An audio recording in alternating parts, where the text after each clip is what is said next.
Hey everyone, welcome back to Naruto Audio Fanfics 2.0, your ultimate destination for epic Naruto stories.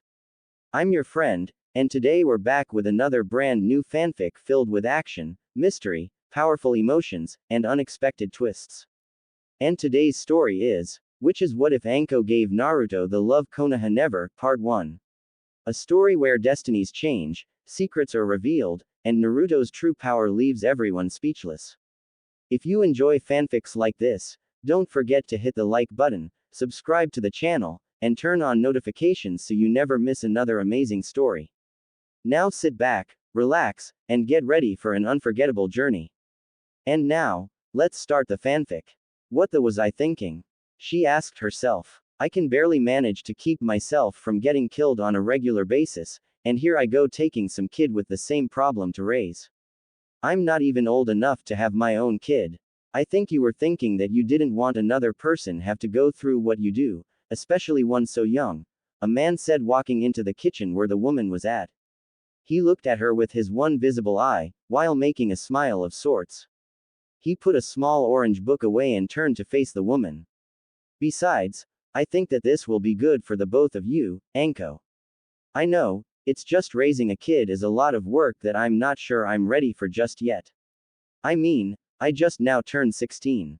This is a sudden change, Kakashi. Anko replied as she finished her glass of sake. You'll be fine, if you still have doubts though, I will be glad to take him off your hands for you. Kakashi told her. Hell no, I'd rather die than to see someone as innocent as him turn into a perverted, tardy bastard like yourself. Anko shouted. See, you're on the right track already. Kakashi said. Anyways, I must be off, make sure you go report to Hokage-sama about his first night with you. With a puff of smoke, Kakashi vanished leaving Anko alone again. She let out a small sigh as she returned to the sight of the small boy. She took of her coat and hung it on the door, and then sat back down in a chair by the boy's bed. He was drenched with sweat, as he began to kick in fear, as if he was having a nightmare. Anko slowly rubbed the side of cheek. His kicking slowed and then stopped, as if it had been enough to calm him down. Those damn bastards, she said in a low voice. She closed her eyes for a moment and began to play that night back in her head. Anko was walking home from a small shop in the west side of town which sold some of the best dango in town. She had just finished putting down her third plate, and was walking out of the restaurant with a rather happy smile on face. Despite what people saw though, this was not a face of joy. It was merely a mask. She walked down the road, looking at people out of the corner of her eye. They'd mutter things like traitor, monster, and whore. If not for the sheer amount of restraint she had forced herself to hold onto, she would leap out and kill every one of those bastards. Instead, she shrugged it off, like she always did, and continued to make her way home, to the lone tower which rested in the forest of death. As she was turning the corner of the street which led to the fence that she leapt over to get to the forest, she came to what was an odd sight. A group of villagers were encircled around something. From this angle, she could not quite make out what it was they were shouting at, however she had heard the terms they were using. Monster, demon, brat, some of the things she was often called. With a sigh, Anko threw caution into the wind, and leapt on to the nearest building. She quickly sprinted across the rooftops, making her way towards the crowd. The yelling became more violent and loud as she came closer. She nearly fell at the sight she saw. The anger now welling up inside of her. In the center of the crowd was a small boy. His face covered in dirt, and tears rolling down the side of his face. Terror, hate, and sadness filled his beautiful, blue eyes as well. He wore simple, ragged-like clothing. An overgrown black t-shirt, which was barely hanging on to him anymore, and a pair of dark blue shorts. Blood was running down the side of his face and his arms, as he tightly held a small teddy bear, as if he was expecting it to keep him safe from harm. With a single word, one of the villagers in the circle walked up and kicked the small boy in the stomach, causing him to fall over into the mud. Another villager took advantage of this, jamming a kunai into the small child's leg. Anko's eyes focused in on that one who stabbed the poor child. Her eyes widened with anger as she saw the chunin jacket he was wearing. That was it. Anko would not let this shit go on any longer. Leave him alone, you bastards! She shouted. Anko leapt of the rooftop and landed in the middle of the circle. The small child looked even worse up close. One of his eyes were swollen shut. Mud, dirt, and blood were covering his hair. Cuts, scrapes, scratches, and dried blood ran down his legs and arms. This only made her more angry. The small child looked up at her with his ocean blue eyes, before they closed and he passed out. What the hell are you doing, bitch? Cried the Chunin. Move aside so we can kill that demon bastard once and for all. What demon? All I see is a poor child being beaten for something retarded. Anko replied. Just goes to show you what filthy, treasonous, like you knows. A woman shouted at her. This monster child is the Kyubi. Refusing to move shows that you are just as evil as the bastard is. Evil, Anko said to herself. You want evil. You got it. Anko quickly formed several hand signs. She shot both of her arms forwards, causing snakes to shoot out of the sleeves of her jacket, straight at the villagers surrounding her and the small boy. One of them latched onto the Chunin's face, its fangs impacting the skull of the shinobi. The townspeople quickly scattered to avoid the snakes. Anko used this opportunity to scoop the boy carefully into her arms, and run with him. Behind her she could hear the shouts of the villagers as they decided to chase after the two. Anko knew she had to think of something, anything to save herself, as well as the child from the people's wrath. Without thinking, she turned a corner, only to find herself in a dead-end alleyway. She backed up against the wall, cradling the small child as if her life depended on it. Her eyes widened with hate as she saw them approaching. It's over, monsters. One of the chasers shouted. You're right, it is. A voice replied. With a puff of smoke, various Junin now stood in between Anko and the child, and the townspeople. They all backed away, before one of the Junin stepped forward. His silver hair shined in the light of the moon. You couldn't see much of his face, as it was hidden behind his Hittite and a face mask. After the townspeople recognized him, they turned and fled. The man sighed and turned to face Anko and the boy. Are you both all right? He asked. Anko slowly nodded her head. Good. Now then, I'm going to need you to hand over the boy, he replied. Anko hesitated. What if this was another trick, for more people to hurt him? She looked at the child in her arms.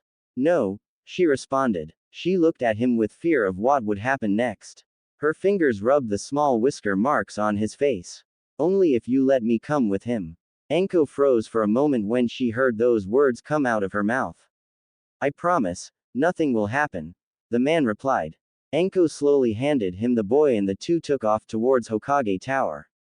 In his office, the third Hokage sat taking a break from the overflowing paperwork on his desk. He took one long puff on his pipe before trying to get back to work. He sighed. This was a lot harder now than it was a long time ago. He picked up his pen to do some signing, when he heard a knock on his door. May I help you? He called out. 2 visitors for you, Hokage-sama. The woman behind the door called out. I see. The third replied. Please send them in. The woman nodded and through the doors entered Anko, along with the man that had saved her. The man holding the child still holding his teddy bear. Kakashi, Anko, Naruto. The Hokage asked. Is that the kid's name? Anko asked. She put her hand on his head and noticed that he was running a small fever. The Sandaime simply nodded, and turned to Kakashi. Said Junin stood at attention as he knew a report was expected. What happened? He asked. We found him being attacked by a group of villagers again. Kakashi explained. Anko arrived to aid in his protection first, and when several other Junin, including myself, arrived, we were able to drive the rest of them off. He slowly walked over to a couch nearby and placed Naruto on it to rest. Anko looked with concern about what in the world could have driven the villagers to attack a poor child like that. Anko looked back at the Hokage and walked towards him. Who is he? She asked. The name you called him, Naruto, sounds familiar. It should. The Hokage replied. Kakashi looked at him with concern, but the old man's nod was enough to tell the Junin that it was okay to tell Anko. His full name is Uzumaki Naruto. Uzumaki? Anko asked. Her eyes suddenly flashed when she remembered.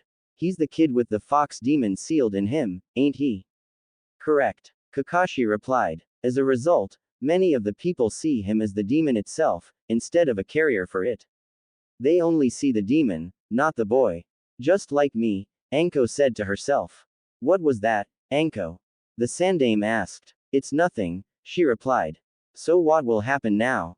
A nurse is on the way to remove the kunai and treat some of his wounds, the old man replied. After which, he will remain here for the night and then in the morning I will place him in the orphanage again until he is about 7. Again, Anko asked. You mean this isn't the first time he's been there? I'm afraid not. The third said. He retook his seat behind the desk and took a puff of his pipe. He has been kicked out of the orphanage several times, I managed to pay a fee to get him back in, and then the cycle will repeat itself. So why do you keep sending him back even though they'll just toss him back out? Anko asked. There is nothing else that can be done. Kakashi says. We try our best to keep watch of him, but with most of the Junin running missions, and the Hokage working to restore order to the town after the demons attack and such, it is not easy to always be there for him. Anko looked at the boy with her eyes beginning to water. He was being forced to suffer because of the village's issues of not being able to look deep into who Naruto really is. It was just like her on so many levels. She returned to the Leaf Village, to redeem herself, to work to be forgiven, but even after 3 years and becoming one of the youngest Junin ever, she was still looked at as the scum of the village, much like Naruto. The nurse walked in and there was silence for the next 30 minutes. After she had done the treatment, she bowed and left the three and Naruto to themselves again. It's getting late. The Hokage said. You should both retire for the evening. Thank you for protecting Naruto for me, Anko. Wait, Anko suddenly shouted. Kakashi and the Hokage both looked at her with widened eyes. I want to watch him. I want to adopt Naruto. She was stunned. Did those words really come out of her mouth? You? Kakashi asked in surprise. Are you sure about that? I mean, it seems rather rushed that you just jumped to that conclusion. I'm sure. Anko replied. I want to do this. I want to protect Naruto from what I go through, and what path in life I took because of the pain of being alone. The Hokage scratched his beard and nodded. Take the boy home tonight. Kakashi shall escort you both there. Spend time with him tonight and tomorrow, and then be back here around 4 p.m. to make your final decision. Anko nodded and walked to Naruto.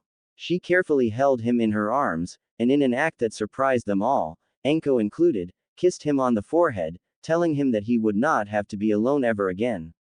Kakashi excused themselves, escorted the two to the place she called home. Anko's eyes snapped open as she felt a sudden jerk. She looked up and saw a groggy, tired, and confused Naruto looking around his current location. He then looked down and saw Anko. Both of their eyes truly meeting for the first time. Anko stared straight into Naruto's eyes. The small boy did the same thing. Neither of them knew what to do. Anko noticed the boy shaking some in fear. He clutched the small teddy bear by his side, pulling it into his lap. Thoughts were racing through Anko's mind. Alright, think of something, she thought to herself. Just because you have no idea how to react with a kid doesn't mean that you'll be terrible at it. Hiya, kid, Anko said with a smile. A part of her felt like kicking herself for shouting it like that. Naruto simply scooted away from her. His grip on the bear tightened. Anko was starting to wonder just how often those people had beat and cursed him. She smiled as she moved from the chair and looked at Naruto. My name is Anko. What's your name? She said. It was better than that shout she used earlier. NN Naruto, the boy replied in a low voice. Naruto, that's a nice name. Anko replied. Naruto gave a faint smile at this. His grip on the stuffed bear lightened a little, and he felt himself scoot just a very light inch closer to Anko. The girl smiled as she saw him scoot closer, but decided to give him a little space for now. So, Naruto, Anko began. Are you hungry? You look like you would be after sleeping for a long time like that. Naruto gave a slow nod. Well, let's say we head to the kitchen and get you something to eat, okay? She got of the bed and held her hand out for him to take. Reluctant at first, Naruto slowly and carefully reached out and took her hand. A large amount of fear was in his eyes, but inside, he somehow felt safe with her. Still he kept his hopes low. Some of the people in the village were nice to him until they led him into an alley or something to that extent to beat him up or something. He climbed off the bed and slowly walked with her to the kitchen. He kept his bear close by him, still using it as a safety line should this turn ugly. Alright, Naruto-kun, Anko said with a smile as they reached the kitchen. What would you like to eat? Naruto looked down at the ground for a minute, and another small smile appeared on the child's face. Do you have any ramen? He asked. Let me see. Anko said as she opened up one of the cabinets and pulled a small cup out. Well, yes I do. Naruto's small smile grew a little wider at this. Anko chuckled to herself about the small boy's reaction. She took him to a small table and sat him down, putting his bear in the chair beside him, as if it was going to eat as well. She then prepared the ramen cup, and sat it down at the table. Next she walked over to the refrigerator. Let's see, Anko said aloud. I doubt he'd like sake very much, here we go. Every kid likes milk. She reached into the cabinet again and pulled out a small cup. After pouring the milk into the cup, she walked it over to him and sat down beside him. Naruto was quickly eating the ramen, as if he had never had a meal before in his life, or he never planned to have another meal. Anko sighed when she realized that he probably missed a lot of meals, and he ate like this to make sure he would have his fill before going hungry again. She slowly put her hand in his hair and patted his head. Naruto jumped at the touch, afraid that he had done something wrong. Anko saw this and did her best to calm him down. Hey, easy, she said. It's alright, I just thought you'd enjoy the ramen more if you slowed down to taste it. I promise that it's not going anywhere. There's no need to rush. Naruto nodded, and slowed down to eat, although still moving at a quickened pace. He must truly enjoy the stuff. Anko made a note to herself to buy some ramen and milk when she went shopping tomorrow. There was a comfortable silence between the two. Naruto finished his ramen and then Anko picked him up into her arms. I think someone needs a bath, she said to herself. She pinched her nose for emphasis. I bet I could write my name in the dirt that's on your face. Naruto giggled at this quietly, imagining the woman writing her name on his face by using her finger. Anko carried him to the small bathroom, and filled the tub a little bit. She then undressed Naruto and sat him inside of the tub. It took her about 20 minutes, but after a while she finished scrubbing the dirt off of his body. From there, she moved on to his hair. It was a tangled mess, but she had to clean it. Naruto's face winced a little as she scrubbed through the dirt in his hair. However, as she cleaned, Anko noticed a shine that it had to it. It was soft too. It felt almost as if she could lay on it and sleep, which it was quite possible. She pulled Naruto out of the tub and brushed his hair, just to find out that it extended just past his shoulders. The bangs were so long that they covered one of his eyes. I have an idea, she said. Anko picked him up with the towel wrapped around him and took him back to the bedroom. She took one of the kunai from her coat pocket, and slowly lifted the hair that covered his eye. Naruto was a little scared at this. Was she going to gouge his eye out? Was she going to attack him like the villagers did? He closed his eyes and prepared for the worst, only to hear a light slice. He opened his eyes and saw a small pile of hair form at his feet. Anko smiled. It'd be a shame to cover those eyes of yours. Anko said. Now, let's get you some clothes on. I don't need to see you running around. Naruto happily took her hand and they walked over to her dresser. She reached in and pulled out a long shirt. She then watched as he put it on, nearly disappearing from its massive size. She then reached into her top drawer and pulled out a small hair band, one like she used in her hair, and pulled Naruto's up into a ponytail, so it wouldn't get tangled while he slept. She sat Naruto on the bed, and excused herself to the bathroom, assuring him that she'd be right back. A few moments later, she returned wearing a long shirt similar to Naruto's and was carrying his small teddy bear. He took it from her happily and snuggled under the sheets to the bed. Anko then climbed in with him. He had a small grin on his face, one that was real instead of the grins he had earlier. Hey, Naruto, Anko asked as she turned off the lights. What? Naruto replied, still in a soft-spoken voice. How would you like it if we spent tomorrow with each other? I'll buy ya some clothes, toys, and maybe even some ninja supplies.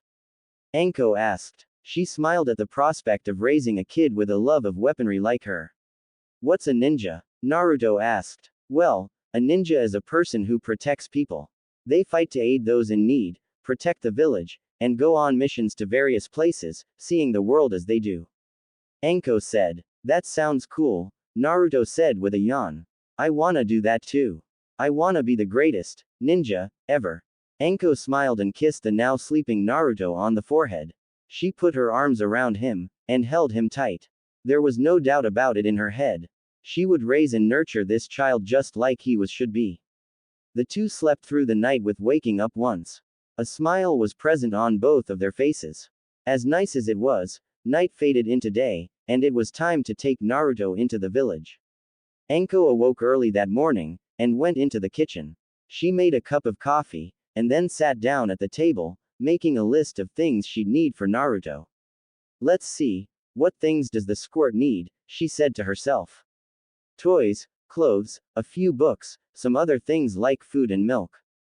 As much as I can't stand to say it, I doubt the runt could live on just dango and sake like me. She heard a loud yawn in the hallway and saw little Naruto walk into the kitchen. He still drug his teddy bear behind him. Hey, squirt, she shouted. Sleep good. Yup, Naruto shouted. He pumped his fist into the air for emphasis, and then climbed into the chair beside Anko. Whatcha doin' Anko-sama? Just Anko is fine, she said, patting him on the head. Anko-sama makes me sound old. Now, to answer your question, I'm writing down some stuff we're going to get you today. Really? Naruto asked. A glint in his eyes was apparent as he thought of the prospect of actually owning things other than his teddy bear. Yep, Anko replied with a wide grin. Tell me, what things you like to eat, Naruto?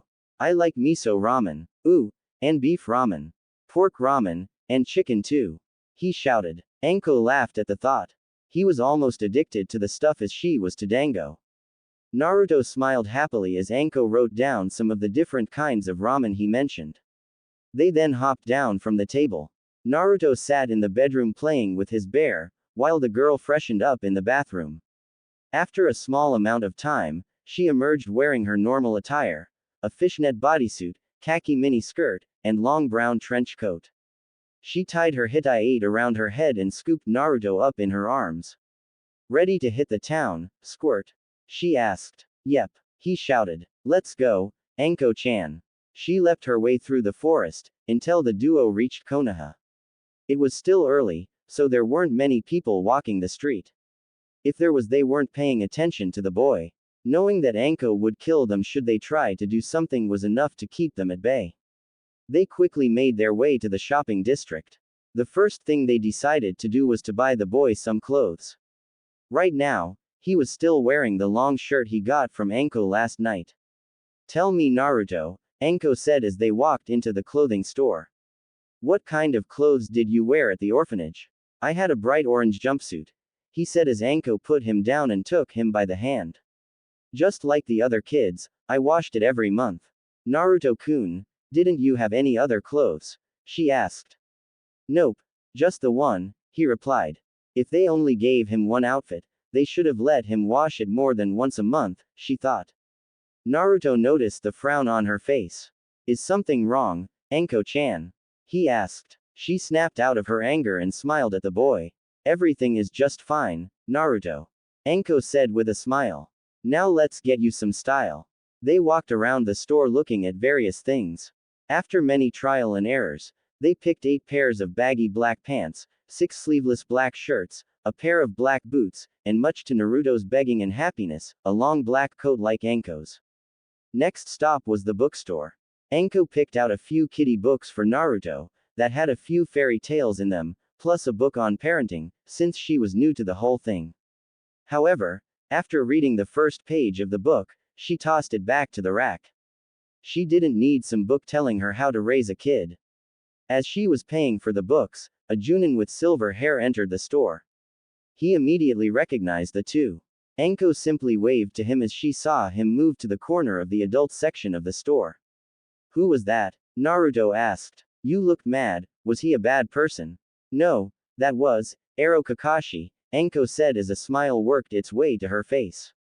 You make sure to call him that every day, okay? Okay, Anko-chan. Naruto said with a smile. They went to the toy shop next. Anko bought Naruto a stuffed fox, several toy soldiers, and a large ball. It was about noon at that point, so she stopped to get the two some dango while they were on that side of town. Naruto had never had it before. His little hands picked up a stick, and he sniffed it like a little fox would. He then slowly took a nibble of it in his mouth and smiled happily. The two cleared 3 full plates in no time. Anko returned to the tower to drop off the things they had bought so far. Naruto played happily in the floor where a fighting ring of sorts was located. He was having his teddy bear and fox have a fight against the soldiers. Anko looked over at him from the balcony above and leapt over it, into the ring. Having fun, champ? She asked. Yep. Naruto replied. We need to go run some more errands, okay? She asked. Okay. Naruto replied. She picked up and tossed him into the air. Naruto giggled happily as she caught him in her arms and hugged him tight. She then put him on her shoulders and made her way back to town. It was about 4 p.m., so Anko made her way to the Hokage's tower. She walked through the entrance, and smiled as she passed Kurenai in the hallway. Hello, Anko, she said with a smile. Hello, Naruto. The Hokage has been expecting you. What? I'm not in trouble, am I? He asked. Naruto's smile began to fade some. Anko hugged the child tightly in her arms. Of course you ain't in trouble, squirt. Anko shouted. Naruto's smile returned. Hey, Kurenai. Yes, what is it, Anko? The Junin asked. I was wondering if you could keep an eye on my squirt here while I talk to the old man, she asked. You can. Awesome, she shouted before Kurenai could even answer.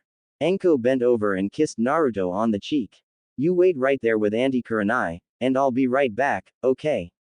Naruto nodded and turned back to Kurenai as Anko walked into the Hokage's office. The old man was working on the paperwork sitting on his desk. He looked up when he saw Anko come in and smiled. Anko, I trust everything has gone well? He asked. Yes, Hokage-sama, Anko replied. Naruto has enjoyed himself, and I did as well. Have you made a decision? He asked. Yes, sir. Anko replied. I wish to make the adoption of Naruto Uzumaki official. Alright, you may go. He said. What? Anko replied. He's your child now. The third replied. Take him home, and treat him well. I leave Mitarashi Naruto in your care from now on. Anko smiled and thanked the Hokage. The two walked out of the office and saw Naruto sitting Kurenai's lap, telling her about Anko's and his day. Naruto saw Anko walk out the door and hopped of Kurenai.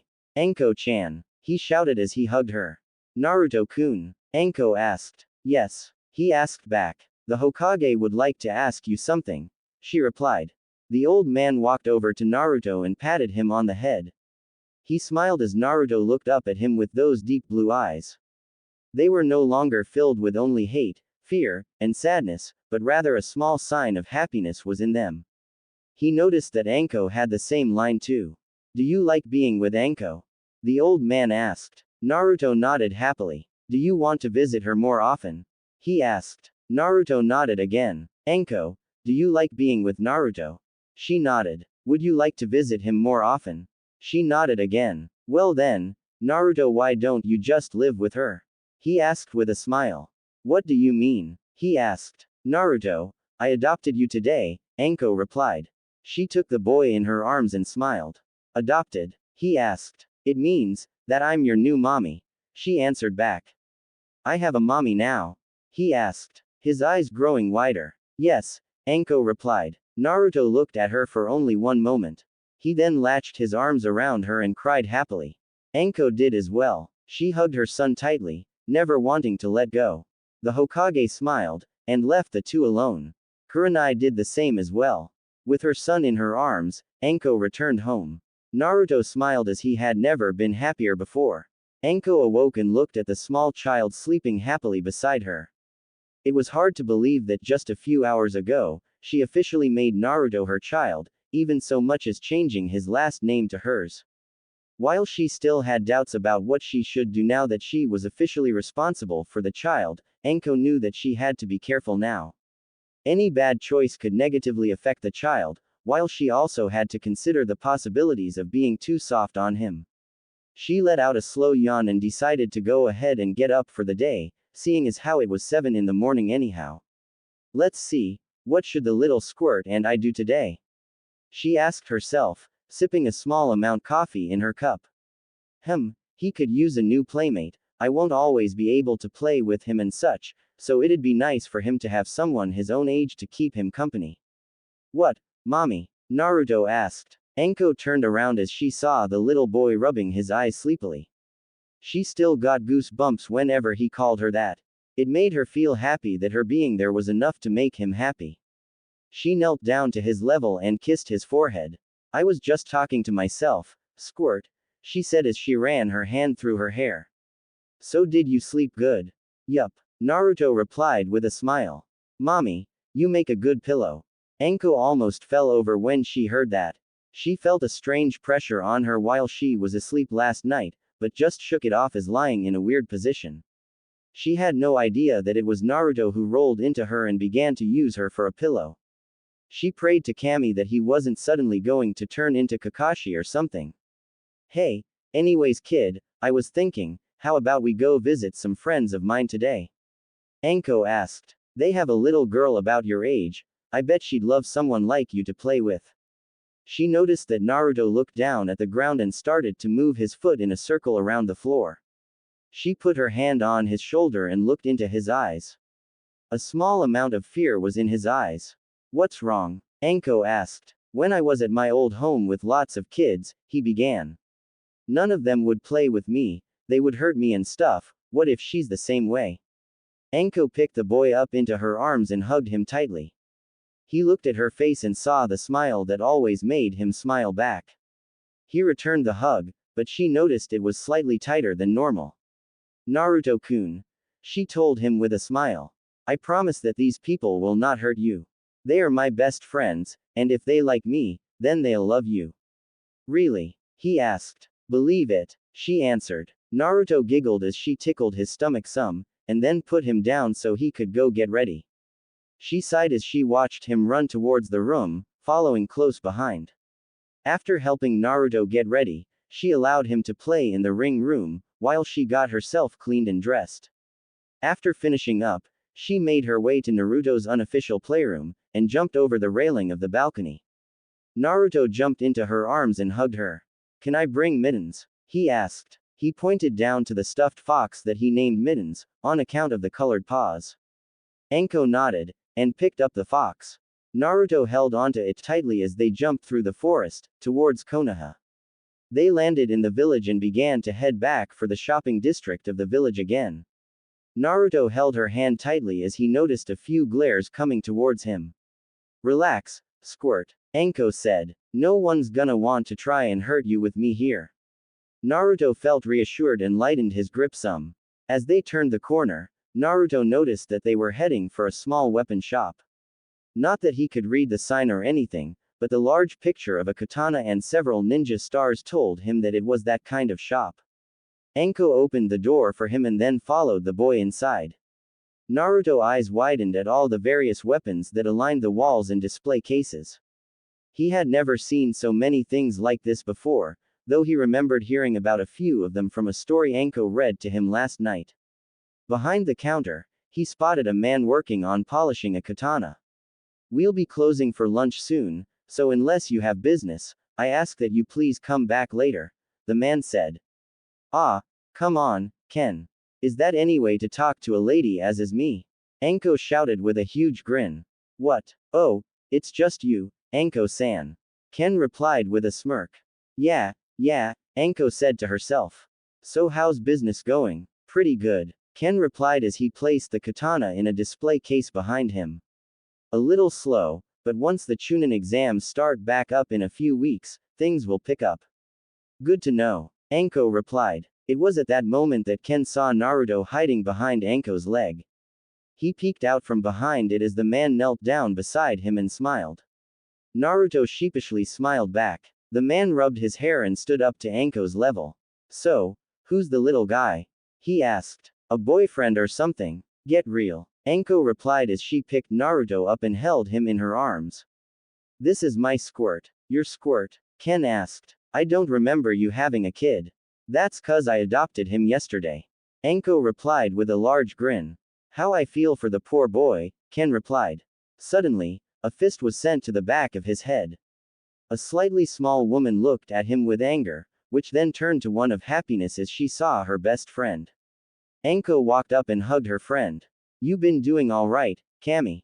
Anko asked with a smile. More or less, Cammy replied. The little one is getting excited about starting at the academy next week. Ah, that's right, Anko replied. Call the kid. I got someone for her to meet.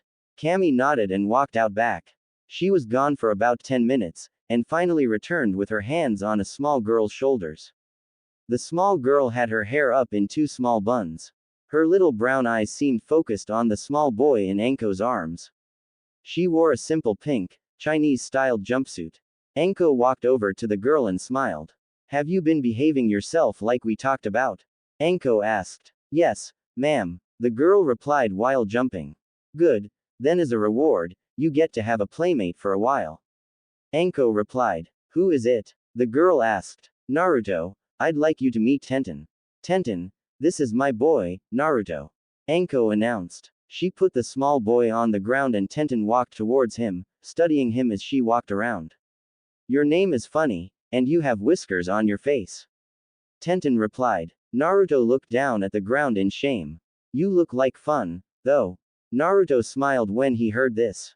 Let's go play outside. We can play ninja. Tenten shouted. How do you play that? Naruto asked shyly. He held his fox close for comfort. I'll show you, silly. Tenten said as she pulled him along. You can bring your friend too. She shouted while pointing at the stuffed fox. Anko smiled as she watched Naruto be led outside by the girl. His cheeks were blushing as he turned for a second to see Anko wave and blow him a kiss. She sighed as she sat on the couch and relaxed for a moment. So, how did it happen? Ken asked. What do you mean? Anko asked. The adoption of Naruto. Ken asked. We all know who he is, and that he was at the orphanage, but how do you manage to get a hold of him? He was attacked the other night, Anko said in a low voice. We know why, but I can't stand it. It sickens me the way people treat him, because of something inside of him, without even stopping to think about how they are really two different beings. So you decided to take action? Cammy asked. Anko nodded. Good, Ken said with a smile. The boy deserves someone with a good heart like yours to raise him. Thanks, Anko said with a smile. By the way, I have a favor to ask you. Of course, Ken replied. Naruto is welcome anytime to come and play with Tenten, and we'd be happy to watch him during a mission for you, should you need to leave. Anko thanked the two and walked over to the back, looking out the window at Naruto and Tenten playing. Do you see him, Naruto? Tenten asked. Yep, he's got a lot of people around him. Naruto replied as his small face peeked out from behind the bushes. Naruto, Tenten replied. Those aren't just people, they're the bad guys. You need to remember that. Sorry, Naruto replied. So, how do we save mittens? We sneak attack, Tenten answered. Sneak attack? Naruto questioned. Yup, Tenten said. That means that we fight them without being seen. Here, take these. Tenten reached into a small pouch on her belt and pulled out 10 shuriken, handing them to Naruto. He looked at them with a question in his eyes, and then back at Tenten. He was confused. What do I do with these? He asked. Naruto, you baka, she said with a giggle. You threw them at the bad guys. Try to hit as many as possible, okay? Naruto nodded. Both he and Tenten got on the ground, and crawled closer to the bad guys, which were really just practice dummies. When they stopped crawling, Tenten nodded at Naruto, who nodded back. Anko began to watch with sudden interest. They both rose up and threw 10 shuriken each towards the dummies. Tenten hit the dummies with all of her shuriken, something that was to be expected since she was the daughter of a weapons expert. Naruto, however, surprised her. He threw all of his, and managed to hit the dummies with 7 of the 10 shuriken. Anko, that was amazing, Ken said as he looked out at Naruto and Tenten celebrating the rescue of mittens. Have you been training him or something? No, I mean, I thought about it, but I haven't done anything yet. Hell, The only time I mentioned the idea to him of even becoming a shinobi was the other night, and that was just to help calm him down and such for the first night at the tower. Anko replied. Maybe you should. Kami replied. He seems to have some natural talent, and he seems to enjoy playing ninja with Tenten as well. Yeah, Anko replied. She let Naruto and Tenten play for about another hour, and then the two went elsewhere. Naruto promising Tenten to play again later in the week. Tenten happily agreed. Anko walked with Naruto's hand in hers, listening to Naruto's story of the ninja game. They stopped by the ramen stand, where they had some lunch, before she took Naruto to the park to play. Have fun, Squirt, Anko said as she sat on a bench. Naruto nodded and ran off with Mittens in his arms to play. He was making his way around the park, noticing several kids playing with each other. A small girl with pink hair was playing tag with a little girl with blonde hair. Another boy with a lazy look in his eye was swinging beside another boy who was eating a bag of chips. They all looked happy, but something caught Naruto's eye. Inside the small sandbox, sat a girl with a sad look on her face. She had pale eyes, and short hair, which was a little shorter than Naruto's. She wore a small, brown jacket. Naruto walked up to her and sat beside her. Is something wrong? He asked. What do you mean? The girl asked as she looked at him. You look sad. Mitten said that I should see if you were okay. Naruto replied. Oh, I'm okay, the girl replied. No, I know that look. Naruto told her. You're lonely. So, why don't we play together? Why you'd play with me? The girl asked. She began to push her index fingers together and fidget with them. Yep, Naruto replied as he pumped his fist into the air. My name is Naruto. Who are you? My name is Hinata. She replied, shyly. Anko smiled as she saw the two engage in little conversation. The girl stuttering through almost every word. Naruto encouraging her to be more open. She laughed at the sight, as a silver-haired Junin sat beside of her.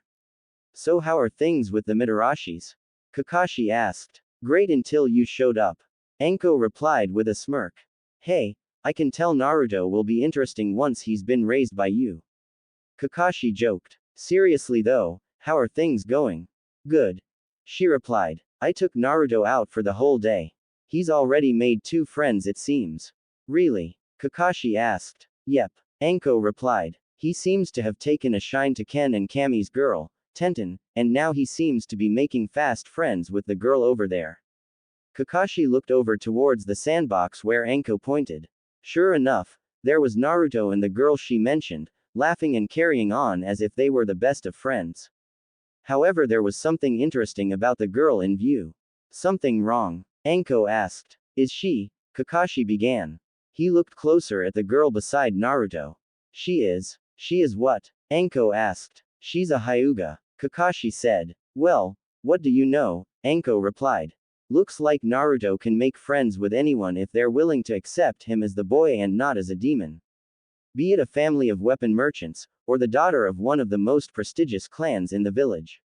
This isn't something to take lightly. I mean, eventually Hinata will enter the academy like the others.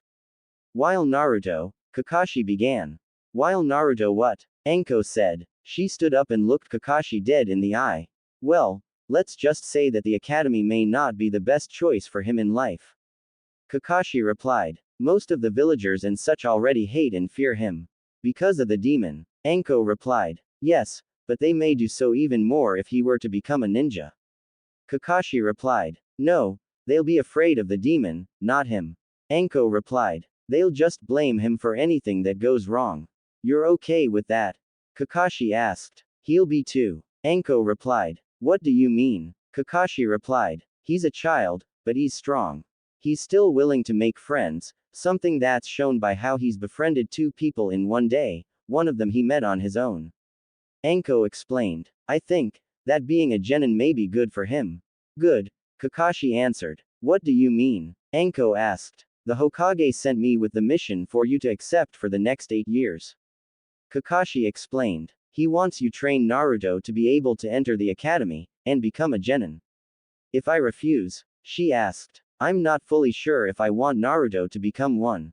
If you refuse, I will take Naruto to raise and train on my own. Kakashi asked. Hey, you bastards planned this from the start, Anko replied. Ken and Kami were in on it too. Kakashi said with a grin. They planned on you stopping by. The fact that Naruto and Tenten took to each other so well was just a lucky event. I really hate you guys sometimes, you know that? Anko asked with a grin. Let the Hokage know that I'll begin Naruto's training first thing in the morning. Anko put her hand on his shoulder and looked at Kakashi.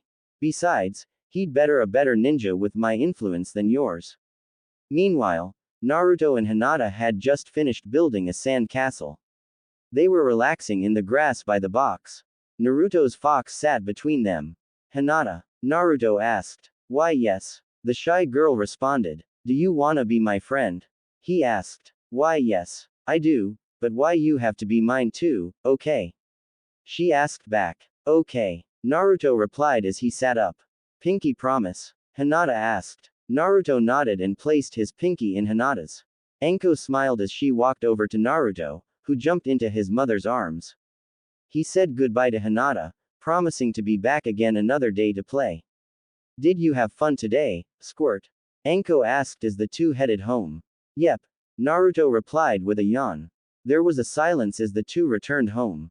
Anko prepared Naruto a light dinner, gave him a bath, and read him a story. She noticed that Naruto was unusually quiet, until she tucked him into bed anyways.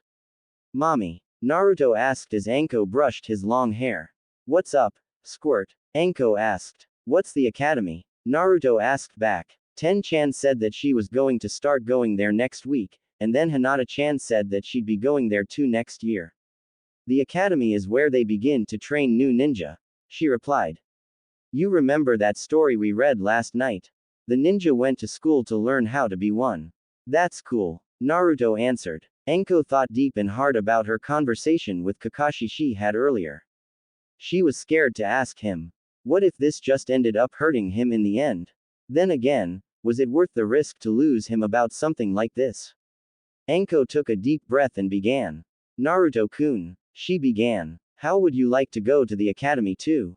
To learn about becoming a ninja? Naruto asked. Just like the one in the story. A small excitement in his voice was building. Would I get to be with Hinata-chan and Ten-chan? Well, Ten-chan would be a year ahead of you, but there's a good chance that Hinata will be with you. Anko explained. I wanna do it. I wanna be a ninja. He shouted. I'm gonna be the greatest ninja ever, and everyone will want to be my friend because of it. Anko smiled at his enthusiasm.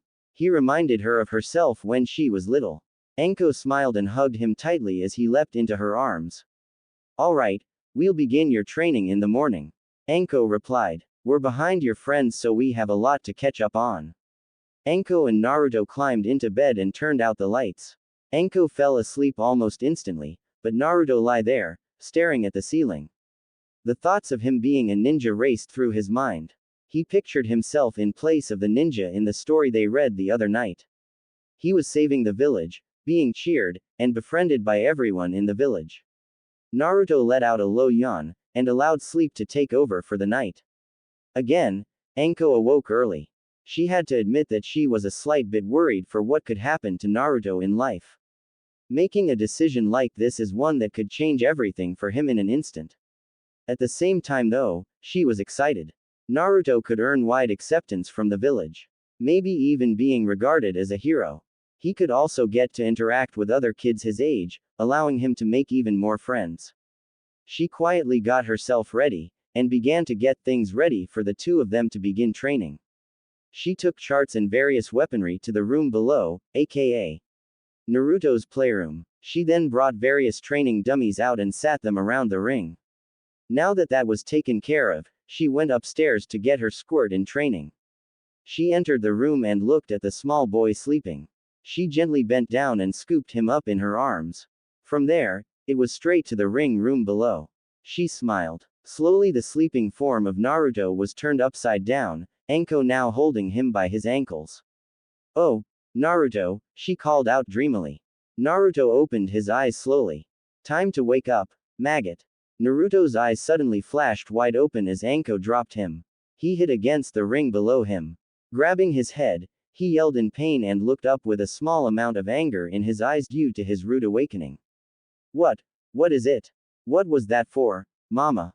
Naruto asked. Anko smacked him in the back of the head.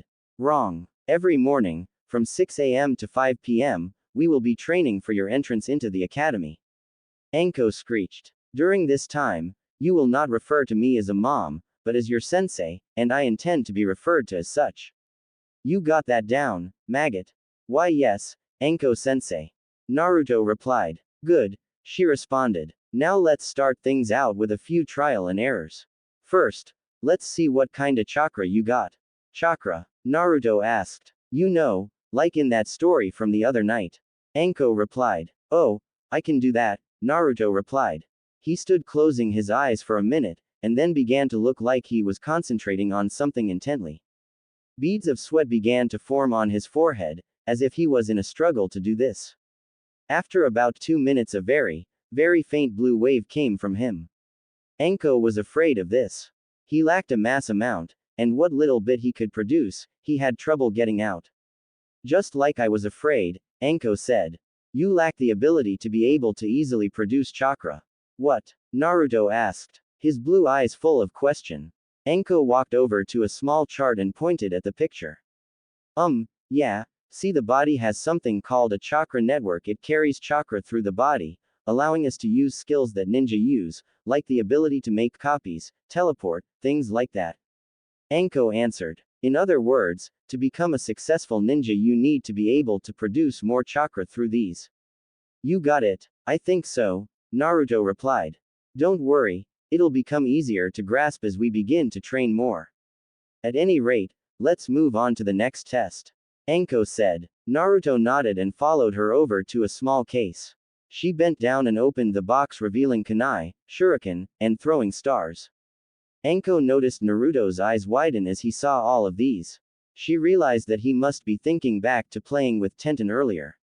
You remember using these yesterday, maggot? Anko asked. Naruto nodded. Yeah, Anko-sensei. Ten-chan and I used them when playing ninja, he answered. Are we going to play too? Anko once again smacked the back of his head. We ain't here to play, maggot, she replied. We're here to train. Now grab 10 of those shuriken. I need to make sure that you didn't just get lucky when you hit the targets yesterday. Naruto nodded and took 10 of the shuriken. He then walked over to face one of the dummies, standing directly across from it. He closed his eyes for a minute and then opened them up. On my count, Anko said. 1, 2, 3. Naruto threw all the shuriken at the dummy. He closed his eyes as he listened to them make their impact. Next he slowly opened his eyes, to see how he had done with this part of the test. Anko was already over at the dummy writing something down on a notepad. She looked back at Naruto. Did I do good, Anko-sensei? He asked. Meh, she said to herself. You got about 6 out of 10, maggot. Not as good as yesterday, but you are definitely further along than you are with chakra, or with the shuriken anyways. Grab 5 of those kunai and try to hit the dummy with them now. Naruto nodded and walked over to the case. He grabbed 5 of the said weapon, and then once again returned to his previous spot to resume the test. He once again took a deep breath and threw them towards the dummy.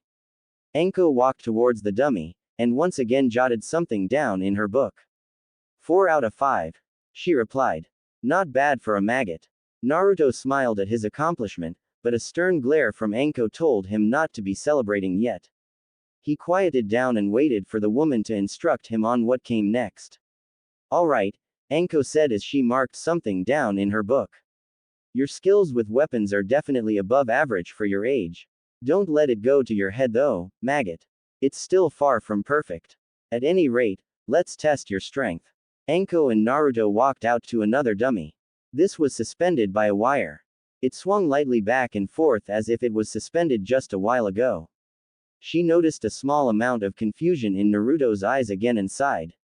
She knew she should be patient, but she was not used to training anyone before. This is to see how strong you are, she explained without being asked. I want to see how strong your taijutsu is. Taijutsu? Naruto asked. Fighting skills. Anko replied. How well you fight using your hands and legs. Depending on how strong your attacks are, we'll know how hard we'll need to train you. Okay, Naruto replied. He walked forward and stood in a stance of sorts. Right away, Anko noted that it was absurd. Should he have been in a real fight right now, he'd have been taken at least 6 times before his opponent would even need to blink. She made note of this and then watched as he began to strike the dummy. It barely, if even that, moved. To make matters worse, Naruto was clearly putting everything he had behind his blows. The sweat that was forming on him. Despite his shortcomings, the boy was trying, and she knew his lack of skills was not completely his fault.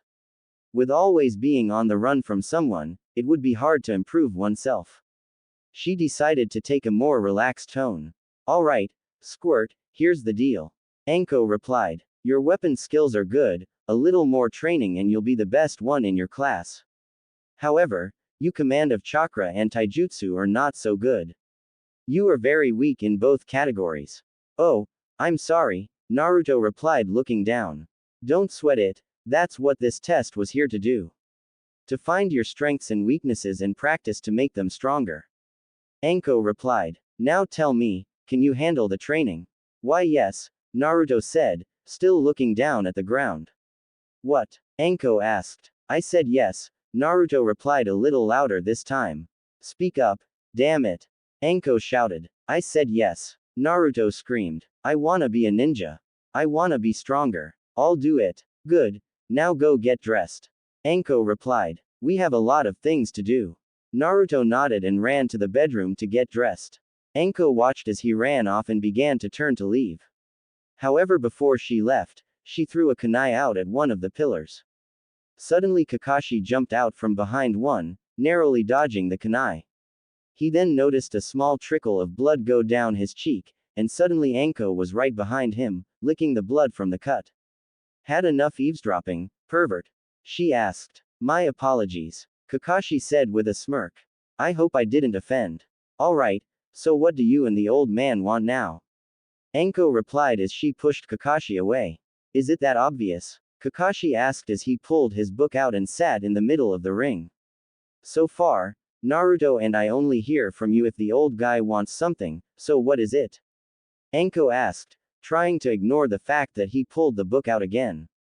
I'm here to ask how things were during your analysis of Naruto's default skills. Kakashi replied as he turned a page. Although I don't see where it's any of your or the old man's damn business, Anko began. He has a lot of work to do. His taijutsu and chakra are both weak. I see, Kakashi interrupted. However, Anko resumed, slightly pissed at him for not letting her finish. His skills with weapons are above those of normal age level. Enough of the crap though, what's the real reason you came? I wanted to talk about how you're going to teach Naruto. Kakashi replied. We all know that a majority of the techniques and fighting styles you know are derived from a certain man who specialized in snakes. What the hell's your point? Anko asked. The reference to the ninja referred to by Kakashi was enough to anger the woman. She didn't much care to relive that point in her life, even if it only brought up memories of the past. Just a warning, Kakashi said. Choose how you train the boy lightly. The snake style is a dangerous one. If Naruto's prisoner should happen to awaken, then we'll worry about that when the time comes. Anko replied. Until then, you and the old man keep your damn noses out of my damn business. Naruto is not his to worry about anymore, and I'll train him to fight how I want. Interfere with how I raise my son again, and I'll make it to where you'll never have one. It was right after this that Naruto appeared on top of the balcony. Anko shot him a smile and turned to leave, but not before kneeing Kakashi in his special area. The Junin fell down while Anko looked at him with a grin. I'd make sure to get that looked at, by the way, she concluded. She leapt to the balcony and took Naruto in her arms. The two left the tower, leaving Kakashi to collect himself and then head to the hospital. Naruto asked why Anko did that to Kakashi, but she simply assured the boy that they were just sparring. What are we doing here? Naruto asked as they arrived at the training ground areas of the village. Laps. Anko replied. Every day, we will begin your day by running laps around Konoha. How many times do I have to run around it? Naruto asked. You know, Squirt. Anko replied. I don't recall saying. Now move. Anko tossed a kunai at him, causing Naruto to run. Anko took off after him. Anyone who happened to be in the area of the training grounds watched as the two ran. Naruto pushing to go as fast as possible, Anko threatening to use him for target practice and never letting him eat ramen again. If one didn't know any better, it was almost as if they were both crazy. This continued on until Anko ordered him to stop after about the 15th lap around the village. How do you feel? Anko asked. She looked a bit flushed, but Naruto was drenched in sweat. My legs, sore, Naruto managed to get out. Good. Now get up, it's time to work on your taijutsu. Anko replied. She pointed to a nearby training dummy. 100 leg strikes, using each leg, 100 times each, followed by 100 punches, using both arms, 100 times each. After that, 100 more of both arms and legs, but alternate between each blow. In other words, one strike for left leg, then right hand, and then left hand. Naruto looked at her like she was crazy. I said now, she shouted, firing a kunai that nearly grazed his cheek. Naruto nodded and ran to the dummy.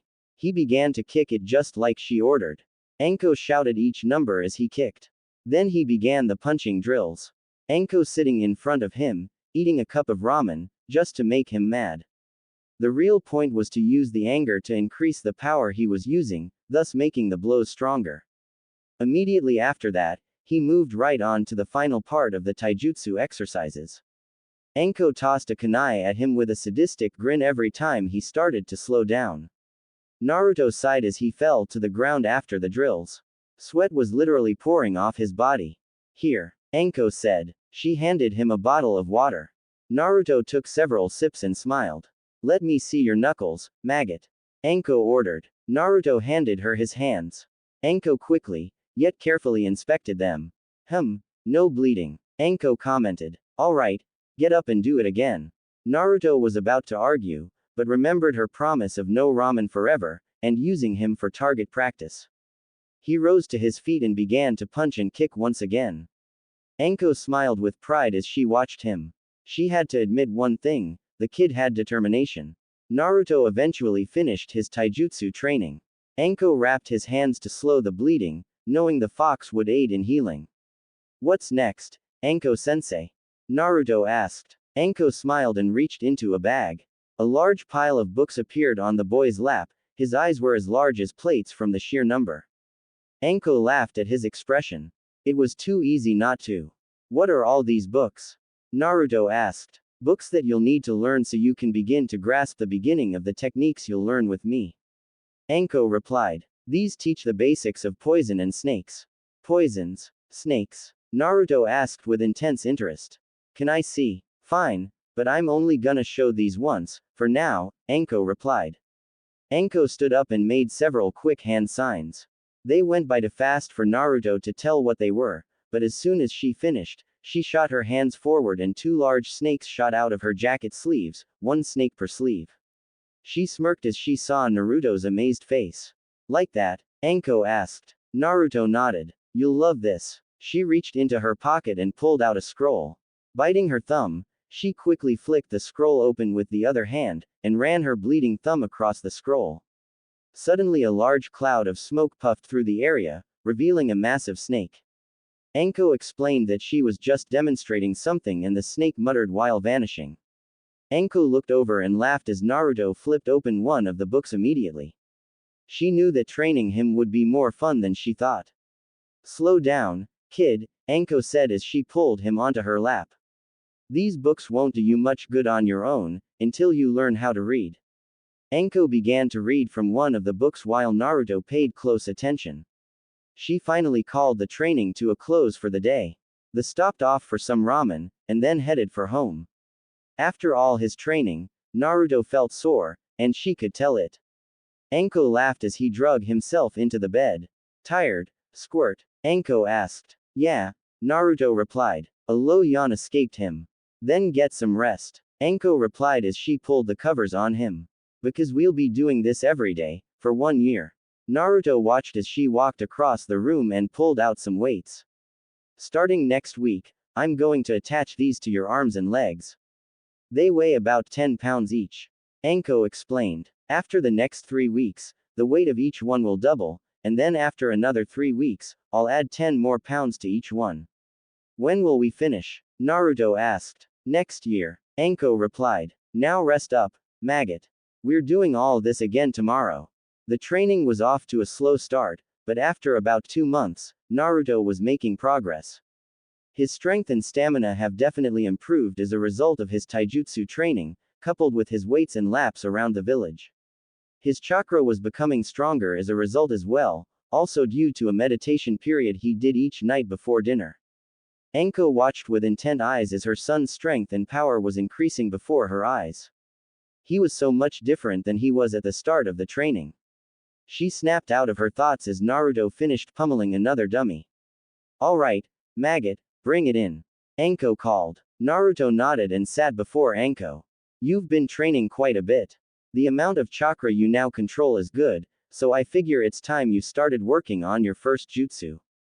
Really? Naruto asked. Which one is it? Snakes. Shooting needles. Actually, we need to stick with the basics before I start teaching you special stuff.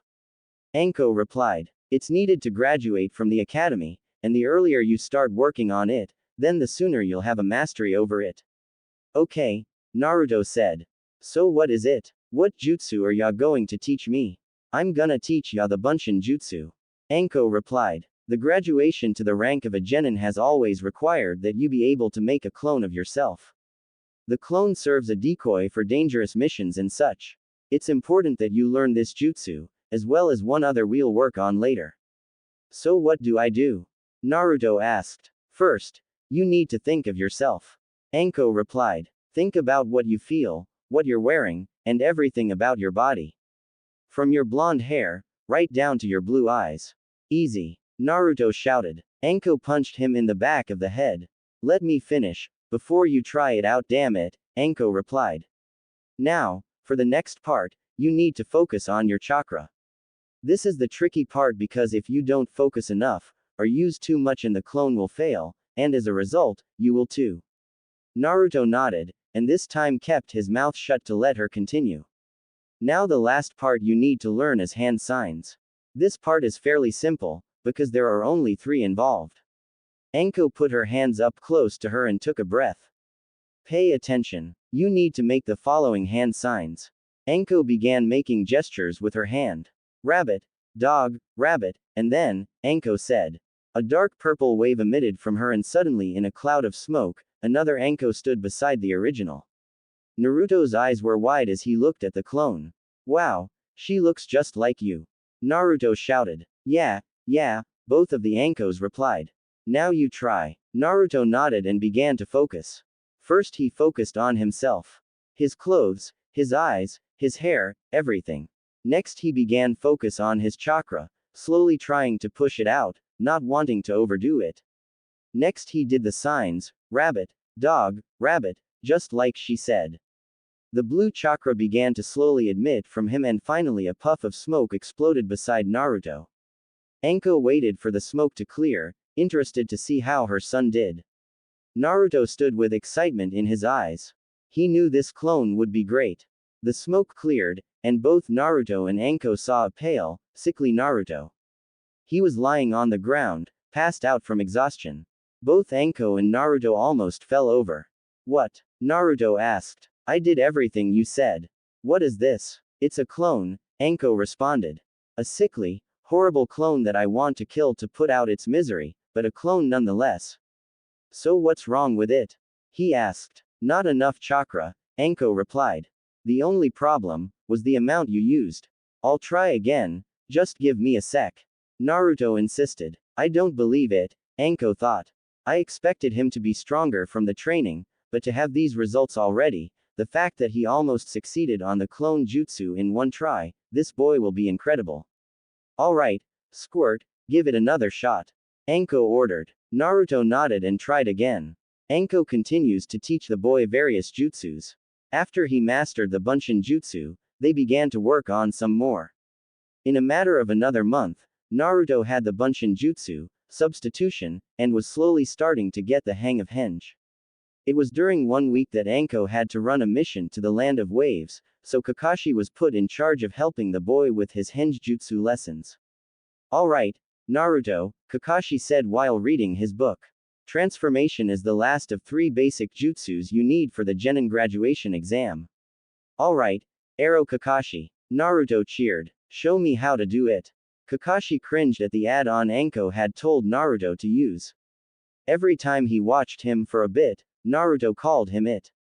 Kakashi also had a score to settle for the kick to the crotch that Anko gave him a while ago as well. Suddenly, an idea went off in his head. Actually, there isn't much to tell or show. Kakashi explained. He flipped through his book and found the picture that he wanted to use. Just make the hand signs rabbit, cat, ox, and ox. While focusing on a picture or object, and then you got it. That's it? Naruto asked. Yes. Kakashi replied with a smirk. Here, use this for a guide. He showed the picture from his book, revealing a slender blonde woman. She was, her hair in pigtails, and oddly enough blue eyes like Naruto. Naruto studied the picture and closed his eyes. Kakashi interjected before he started. Remember, Naruto, Kakashi said, this jutsu is different. The more chakra you use, the more real the transformation looks. Naruto nodded and went back to focusing. He allowed more chakra to push through. The most he ever used for one jutsu. He was soon devoured in a puff of smoke. When it cleared, the woman in the picture was now standing before Kakashi. He quickly stuffed a tissue in his nose to stop a nosebleed. Very good. When your mother returns today, make sure you show her this. In fact, transform into the same woman. Kakashi explained. Naruto followed Kakashi's orders. When Anko arrived home and told him to show her the transformation jutsu, Naruto turned into the blonde woman from the picture. Anko wasted no time in smacking Naruto in the back of the head, demanding where he learned that. Naruto told her. Anko sent him to bed for the night. Anko left to find Kakashi. Kakashi was admitted to the hospital for a broken arm and injured crotch that he got by mysterious circumstances. The next few months were spent practicing sparring. Naruto had 3 kinds of sparring to do. Anko decided that Naruto's 2 best friends would be able to aid in this part, which would not only make her son happy getting to spend more time with his friends, but aid them in their training and such too. Naruto practiced taijutsu with Hinata every morning, and in the afternoon, he practiced with weaponry skills with Tenten in the afternoon. Training with a Hyuga, how do you manage that? Ken asked while watching one day. Hokage's orders. She replied. Her mother was more than happy to let her help Naruto. Despite the clan's feelings, it's he and his mother's wish for her to have a friend as opposed to relentless training. Anko replied. Good, nice to know one of those people have common sense. Ken replied. The two watched as Naruto and Hinata practiced. They appeared to be on equal ground. Had Naruto attempted this at the start of his training, he'd have possibly been grounded into dirt by the girl. Hinata was still shy, but she felt more relaxed around Naruto, as if she didn't need to be afraid. After a busy morning of training, Naruto and Hinata said goodbye, and then head for his lunch. After that, it was straight to Tenten's house for his weapon-styled sparring. Naruto was good at weapons just like always, but being a weapon merchant's daughter gave her the advantage. Naruto enjoyed spending time with Tenten, and would ask her things about the academy, proudly announcing that he would be going there and graduating in the head of his class, with Hinata right behind him. Naruto finished his training with Tenten for the day and was on his way home with Anko, when suddenly a loud, obnoxious voice seemed to scream out from the distance. Anko-chan, it's good to see you. I trust that the power of youth is burning in both you and your son. He cried. That voice, Anko said. Why now? What is it, Mom? Naruto asked. I figured you meet them sooner or later, might as well get it over with, Anko sighed. Slowly she turned around with her hand on Naruto's shoulder. Naruto's eyes widened at the spectacle. Before him stood a man, with massive eyebrows, a neon green jumpsuit, and tacky orange leg warmers. Beside the large man, stood a miniature version of himself.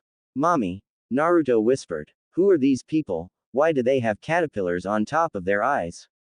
The tall man in green nearly fell over at this. Anko was on the ground laughing wildly. She managed to get back to her feet, holding her sides from laughing so hard. Her face was red from the laughter.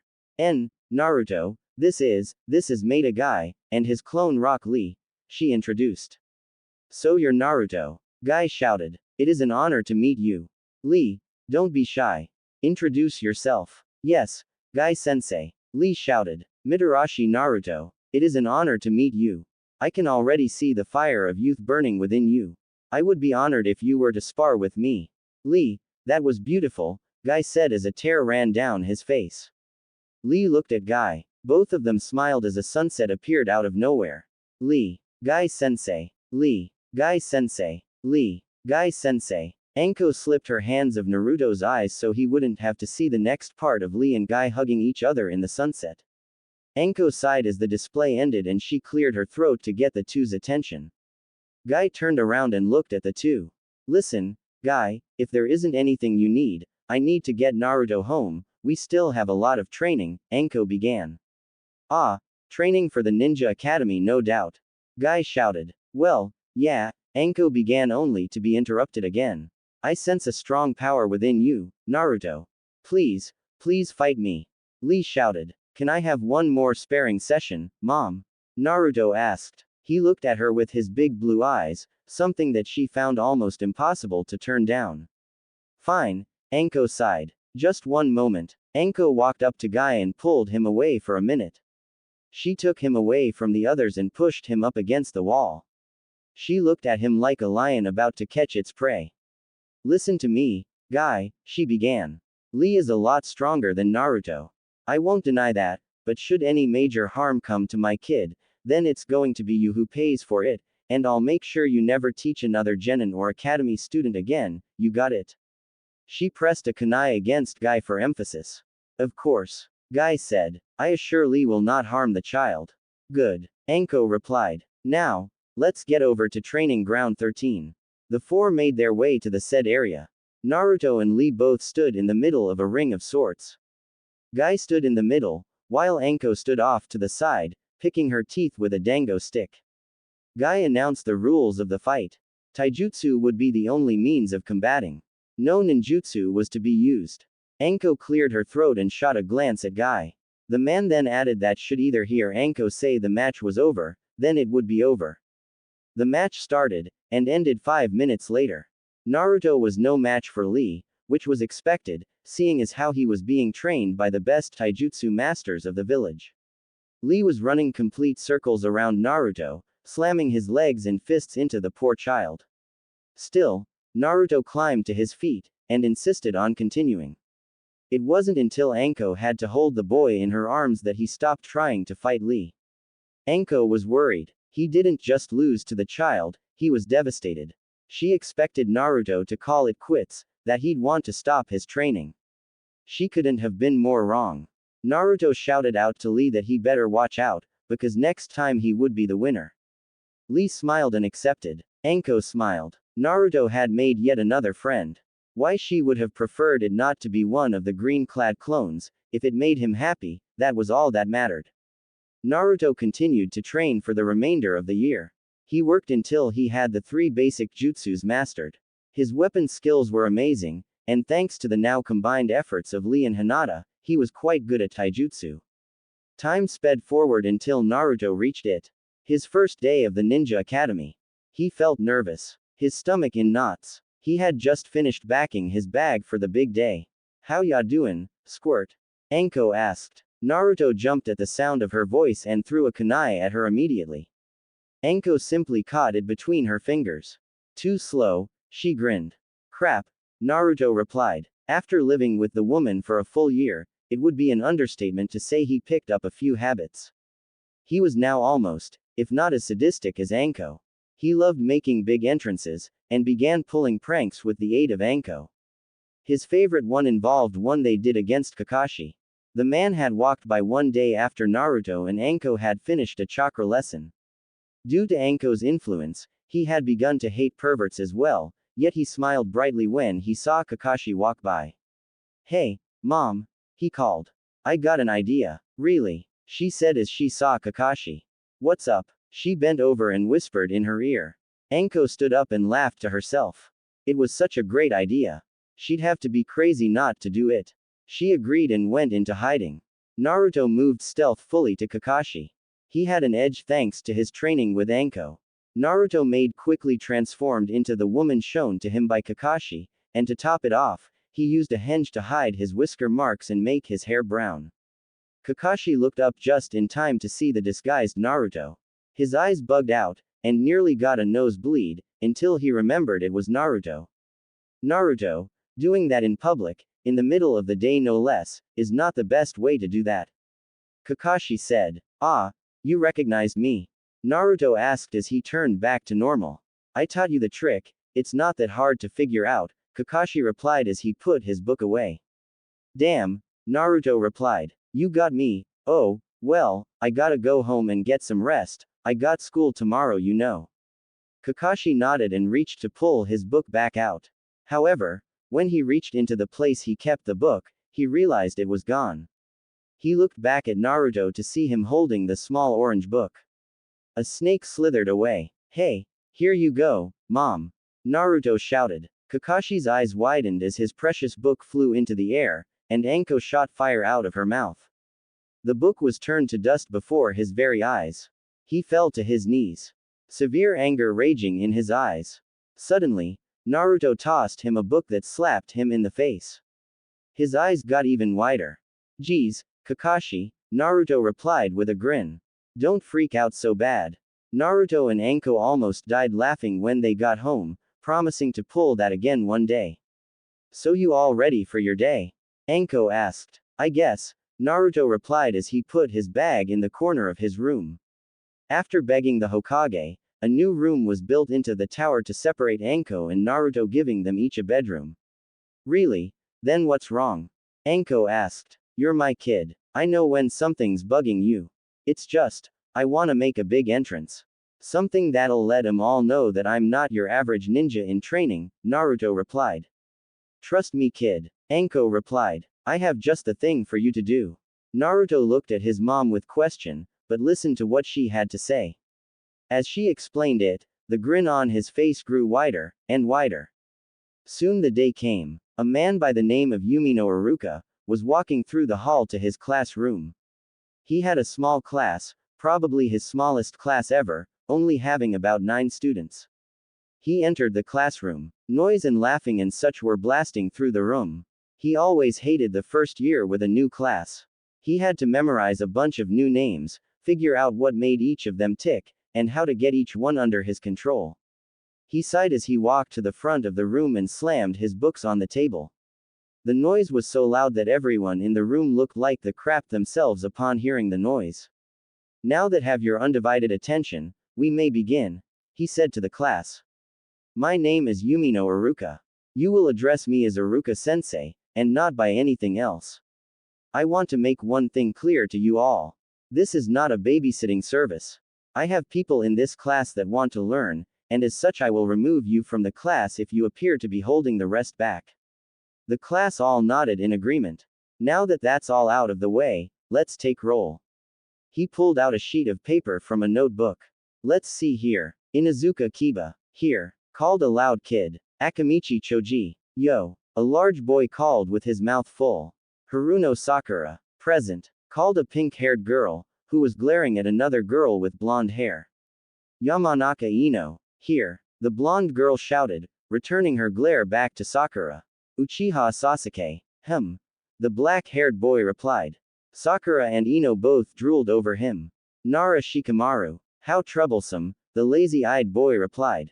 Hyuga Hinata. Here, Hinata replied. She was looking around, wondering where Naruto was. Aburame Shino. A boy with sunglasses simply raised his hand. Mitarashi Naruto. Silence. No one was answering. Hinata was beginning to get nervous. Did Naruto change his mind? Did he decide not to join the academy after all? No, that wasn't Naruto's style. She was sure he would come. Naruto. Iruka called out again. Naruto Mitarashi, are you here? Again.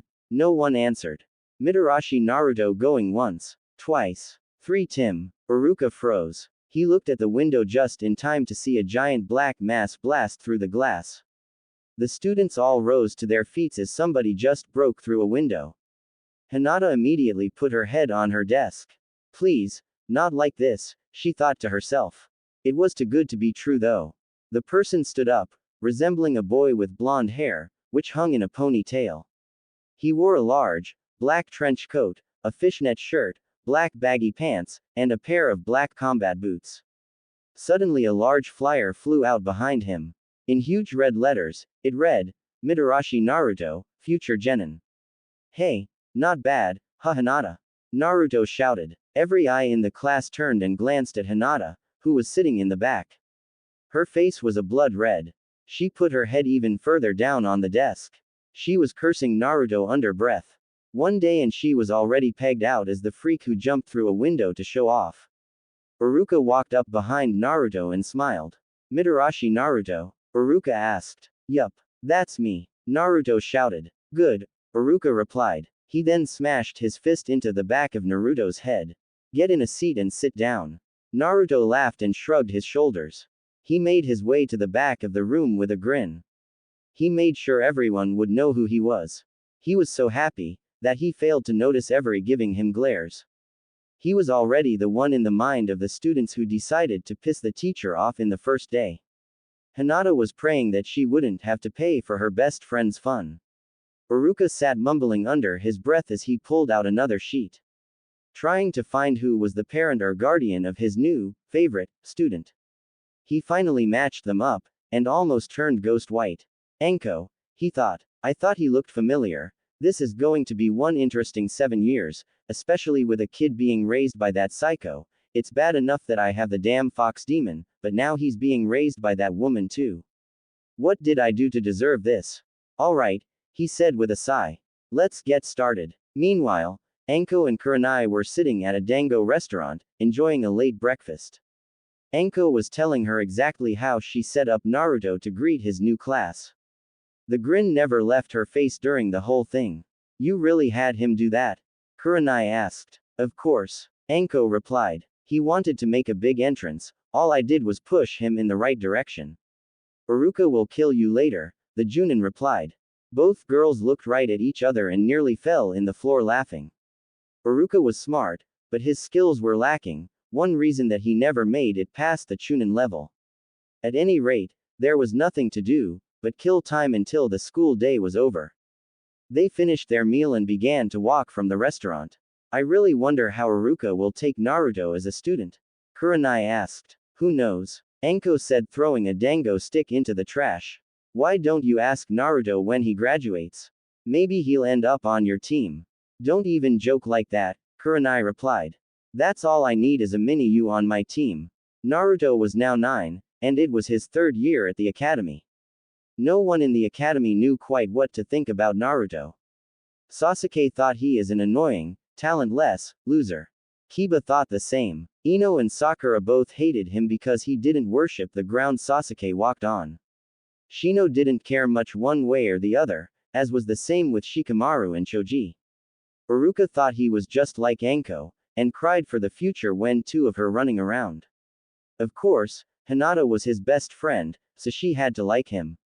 Naruto didn't really take much at the class or school seriously over the years. Most of the things Uruka taught, Naruto already knew from training with his mom. As a result, Naruto would often let his mind wander or fall asleep in the class, and his basic grades showed this.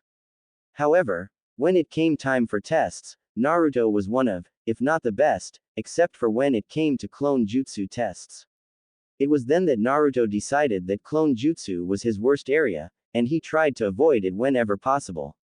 Every day after class, he and Hinata would meet up with Lee and Tenten over at Training Ground 13, where they would just waste time talking, maybe doing some light training, things like that. Afterwards, Naruto would head home for his next lesson with Anko. She had finally decided that he was ready to learn special jutsu, and as a result, the training that night took them into the middle of the forest. What are we doing out here? He asked. I think you're about ready to start learning some of those snake jutsus and stuff I showed ya when you were little. Anko answered. There's only one thing we need to work on before that. So you gonna leave me in the dark, or tell me? He asked. Anko punched him in the back of the head, knowing full and well that he got his smartassness from her. We're gonna work on chakra control.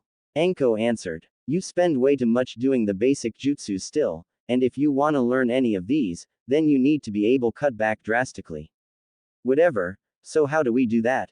Naruto asked. Climb trees. Anko replied. I gain chakra control by climbing a damn tree. Naruto asked. What's after that? Learn how to do fire jutsu by painting a fence. Anko frowned and tossed a kunai aimed right in between his eyes. Naruto simply caught it between his fingers and grinned. You taught me too good, he said. Anyways, the point of this is to climb the tree without using your hands. Anko answered. Before you open that damn mouth, let me show you what I mean. Anko took a deep breath. Naruto watched as chakra began to flow around her feet, and then suddenly ran up the tree all the way to the top. Naruto's eyes widened as she stopped at a branch, walked out to it, and then flipped over the side, looking at him upside down. Not bad, huh? Anko asked with a wink. All you need to do is focus chakra in your feet and run towards the tree, but it's gotta be the right amount, or else. This'll be easy, Naruto shouted. He ran straight to the tree and took one step on it before flipping upside down and falling to the ground. Anko nearly fell off the tree while laughing at this. She jumped to the ground and walked over to the boy with a huge grin. Not enough chakra, she said in a sing-song voice. I'll show you not enough, Naruto mumbled. He picked himself off the ground and ran back to his starting place. Taking a deep breath, he ran back towards the tree. This time he made it up the tree about 2 feet, before his foot pushed into the tree, causing him to fall back to the ground. Anko sighed and bent down to where he landed on the ground. Damn it, Naruto said. I almost had it. Actually, you used too much. Anko replied. At any rate, I can only give you the advice to readjust your chakra output and try it again. She reached into her pocket and tossed a kunai at him that just missed hitting him. I'm gonna go grab some dango and then call it a night. Meanwhile, you keep at it and use that kunai to mark how far you get. Oh, and you have to use your feet only for climbing, cause my friend there is going to watch you to make sure you do it right. Naruto looked over and saw a snake sitting on a tree stump. Later, squirt, Anko shouted before disappearing in a cloud of smoke. Naruto sighed and picked up the kunai to continue his lesson, now under the watchful eye of one of Anko's snakes. He kept trying and falling. It kept on like this for the rest of the night. Anko checked back in at one point to see that Naruto had made it about 20 feet up the tree. Anko suggested him resting for the night, but Naruto refused, saying he would have this mastered by the morning. Anko shrugged and walked into the tower, leaving Naruto on his own.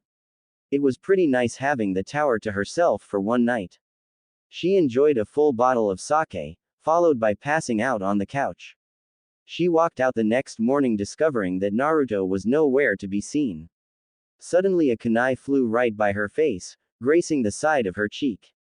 She looked up and saw Naruto smiling standing upside down on the branch she stood the previous night.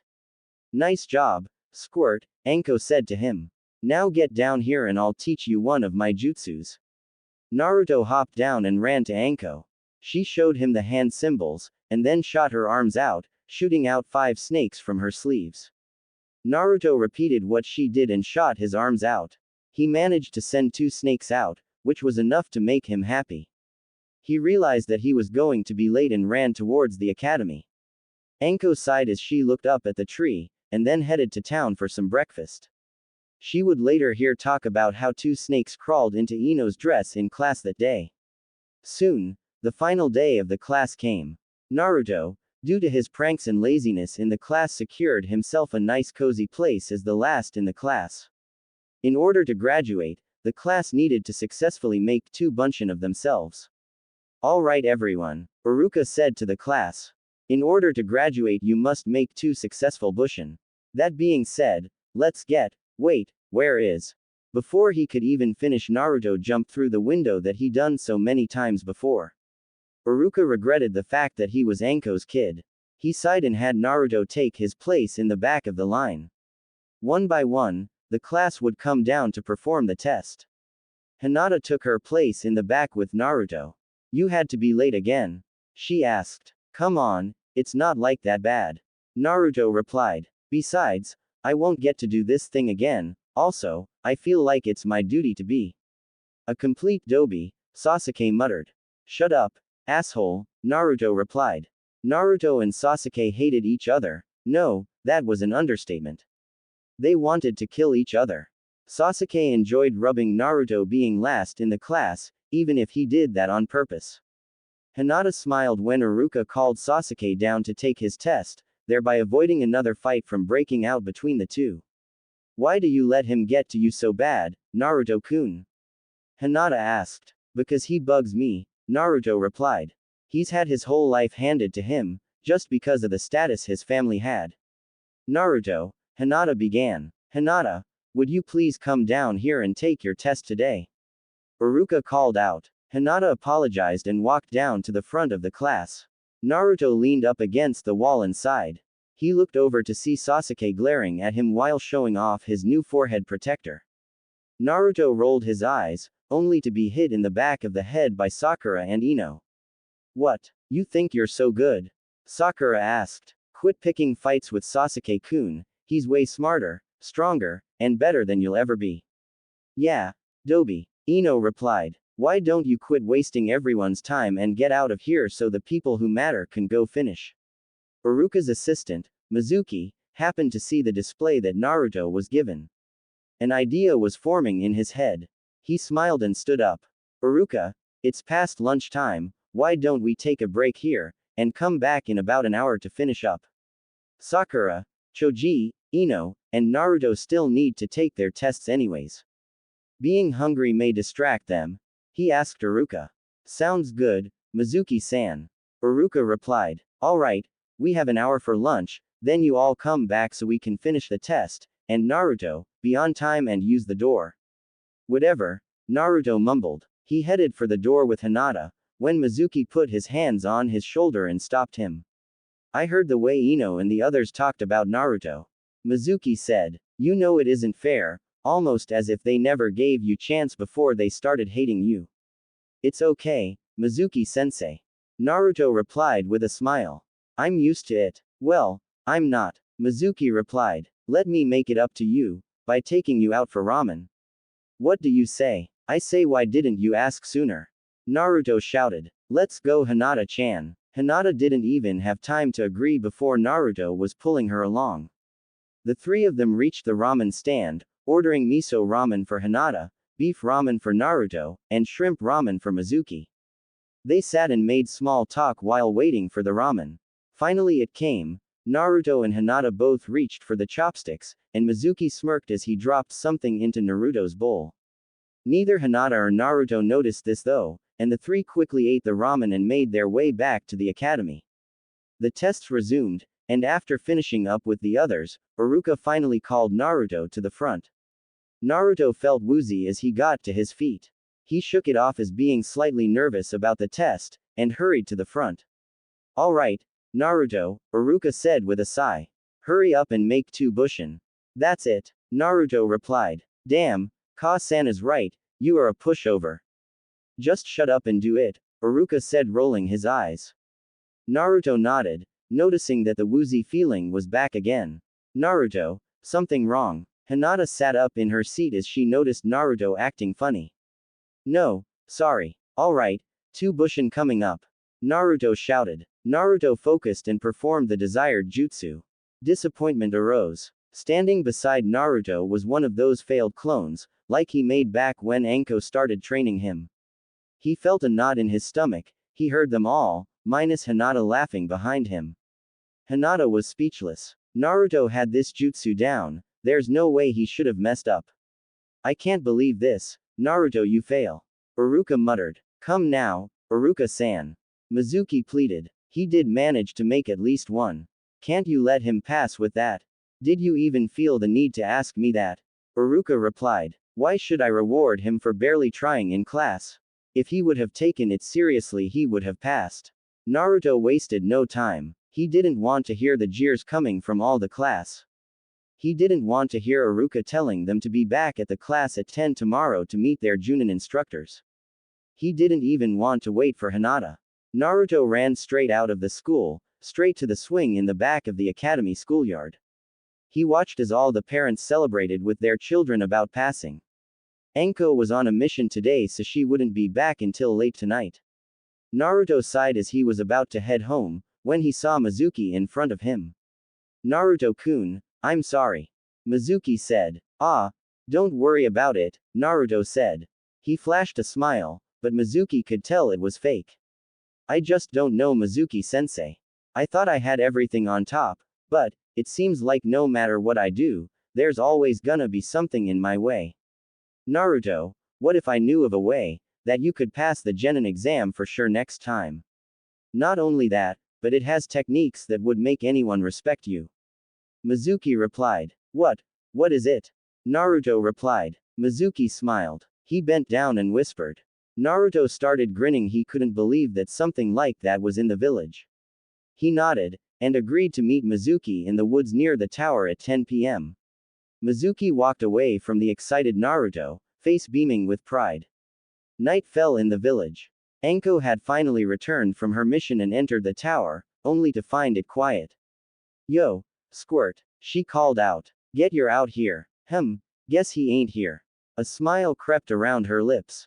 She took off out the door to go find him. After all, today was the day he graduated from the academy, and she wanted to hear all about it. She landed right in front of the Hokage tower, just in time to see several ninja run out. She made her way to the old man's room, to see what was going on. Hokage-sama, what's with all the Anbu? Anko asked. The third simply raised his eyes at her. It's Naruto, he replied. Meanwhile, in another part of the forest, Naruto sat breathing heavily, with deep wounds all over his body. Mizuki stood across from him, smirking at the boy's pain. He had just revealed the worst secret to Naruto. Naruto was the demon that almost destroyed all of Konoha. He fed him the reasons why he deserved to be hated, why he needed to die, why the world would be better off without him. To make matters worse, the child believed it. Now do you see? Mizuki said as he looked at Naruto with more hate than the boy had ever seen. Die. Die like they all want you to. No, you're lying, Hinata, Mom, Lee, Tenten. Naruto staggered to his feet. If they care about you, where are they now, demon? Mizuki asked. The kids are looking for Naruto as we speak. Anko shouted as she glared at Mizuki. I'm here to protect the most important thing in my life from a tem like you. Mitarashi Anko, Mizuki said, looking her over. Give me a minute to finish of the first demon, and then I'll take care of you. Anko sent several snakes towards the traitor, but Mizuki simply jumped over them, and launched a massive shuriken at Naruto. Anko reacted the only way she could. A scream echoed out into the area. Naruto looked up to see Anko over top of him, a large shuriken sticking out of her back.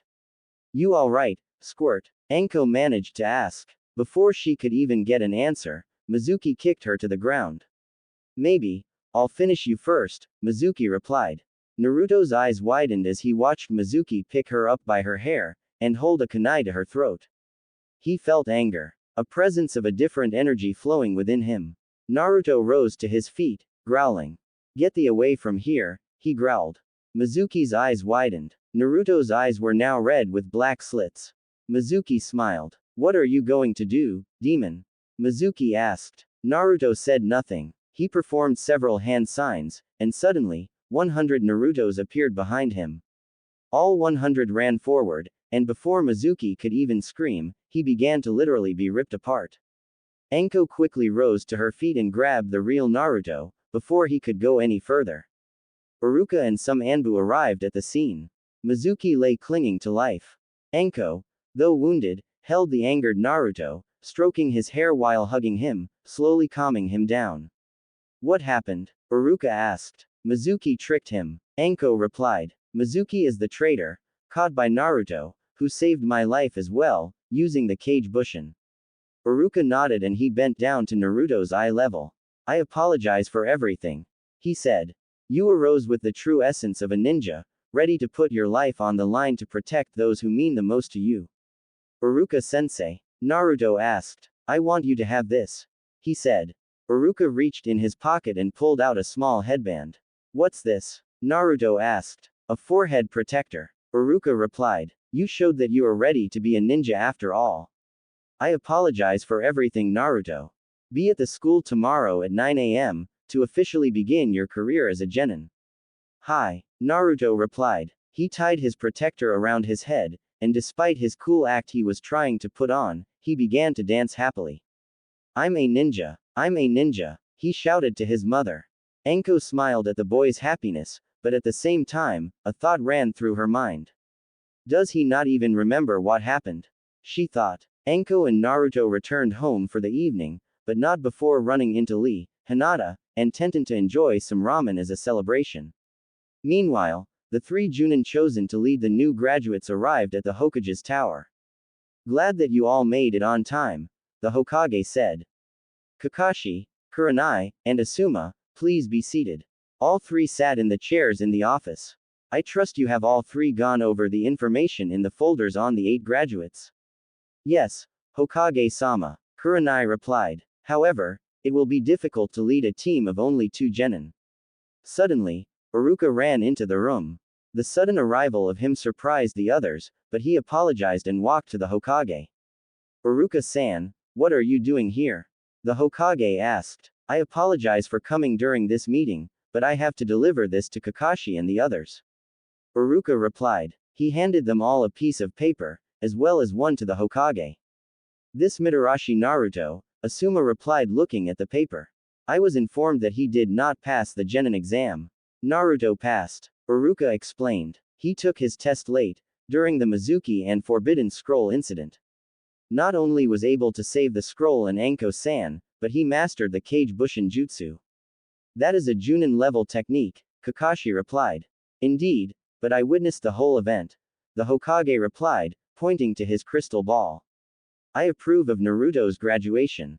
If any have any reason as to why he should not graduate, then feel free to talk to me after this meeting. Iruka, you may leave. Iruka bowed and left the room. Now then, let us begin. Kakashi, since you have held the Junin level the longest, you may make the first pick of who you want on your team. I will take Uchiha Sasuke as my first choice.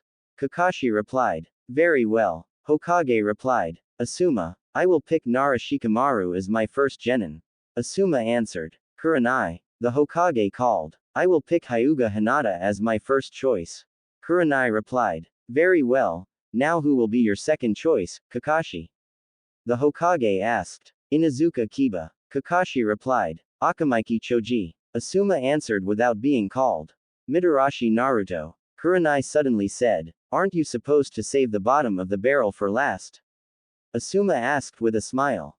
Especially considering something he had no choice over, and was almost killed because of several times in his life.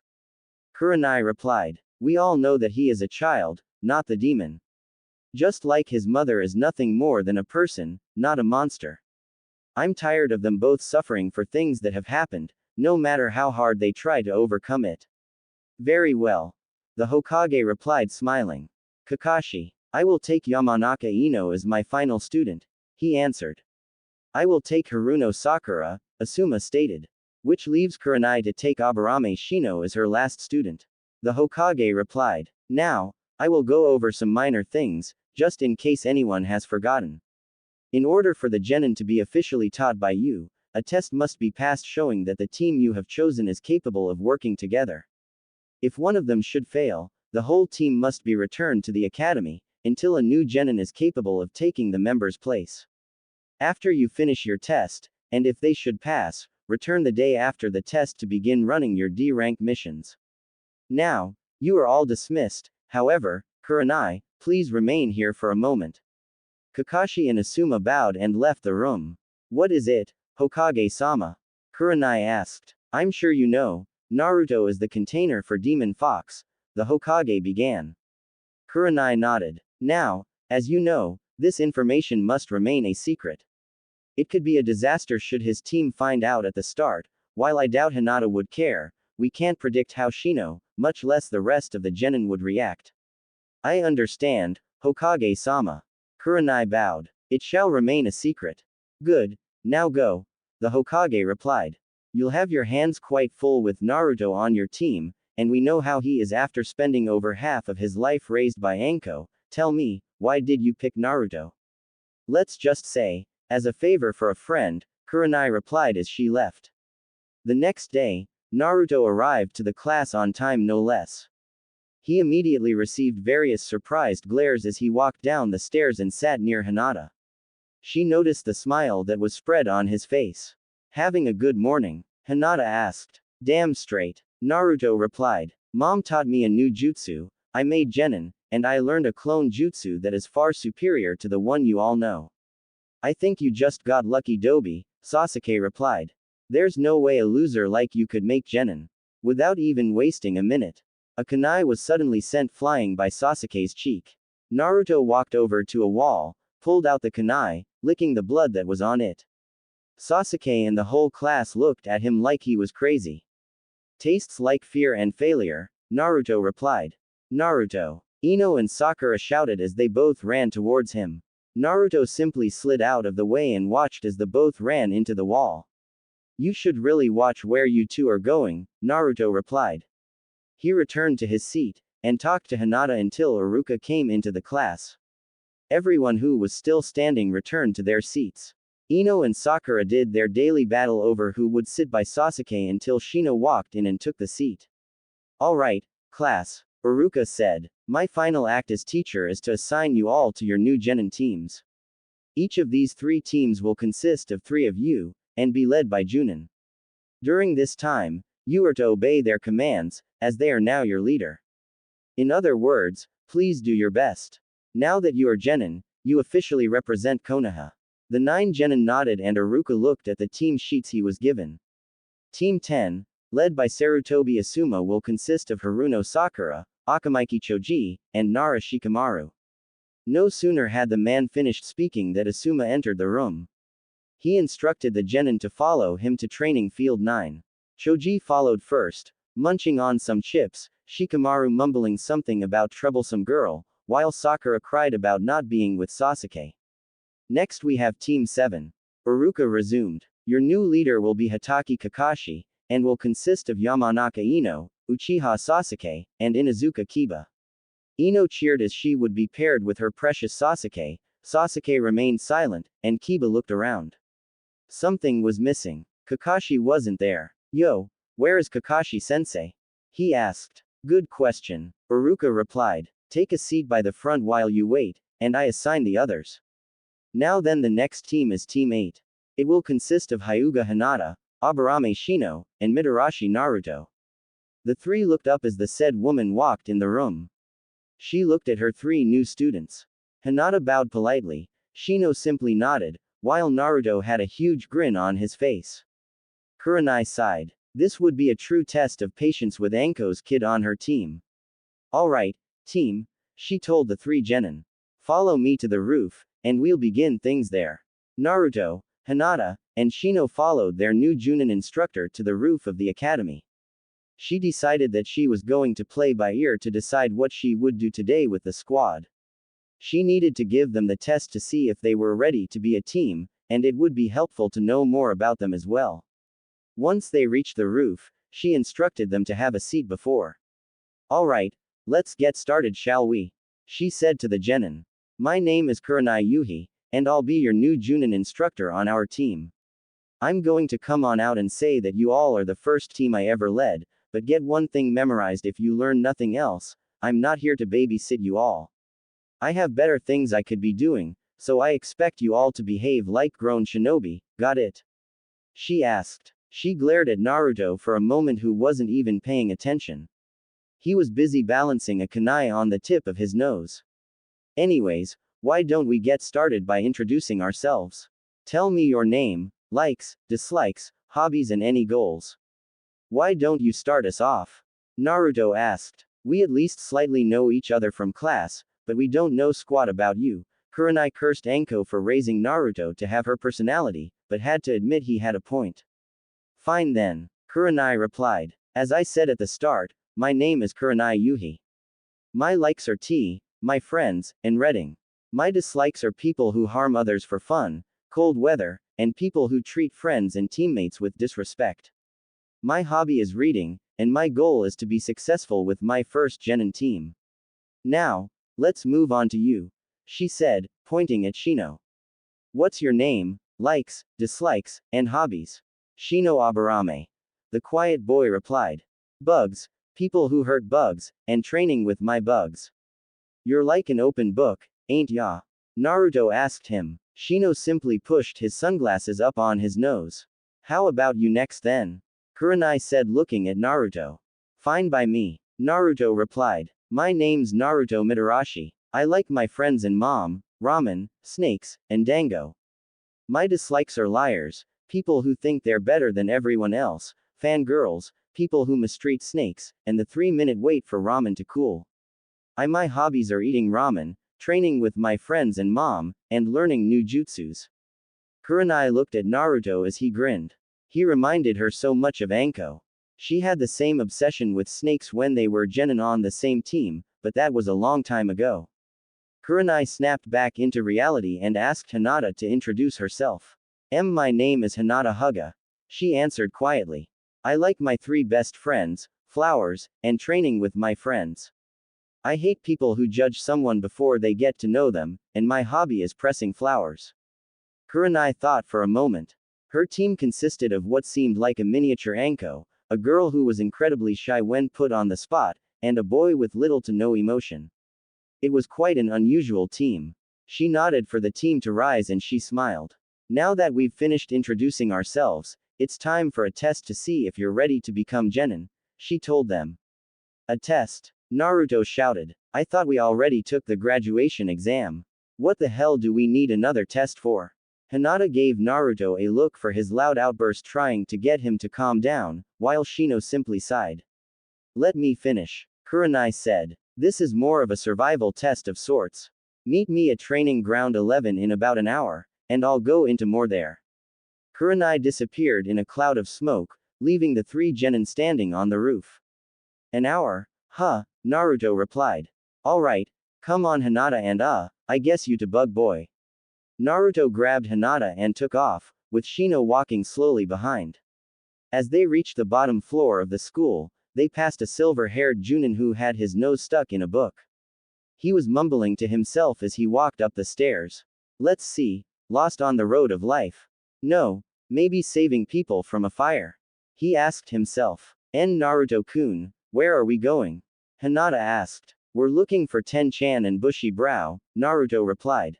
They were both genin a year before us, so maybe they know what this survival test is about.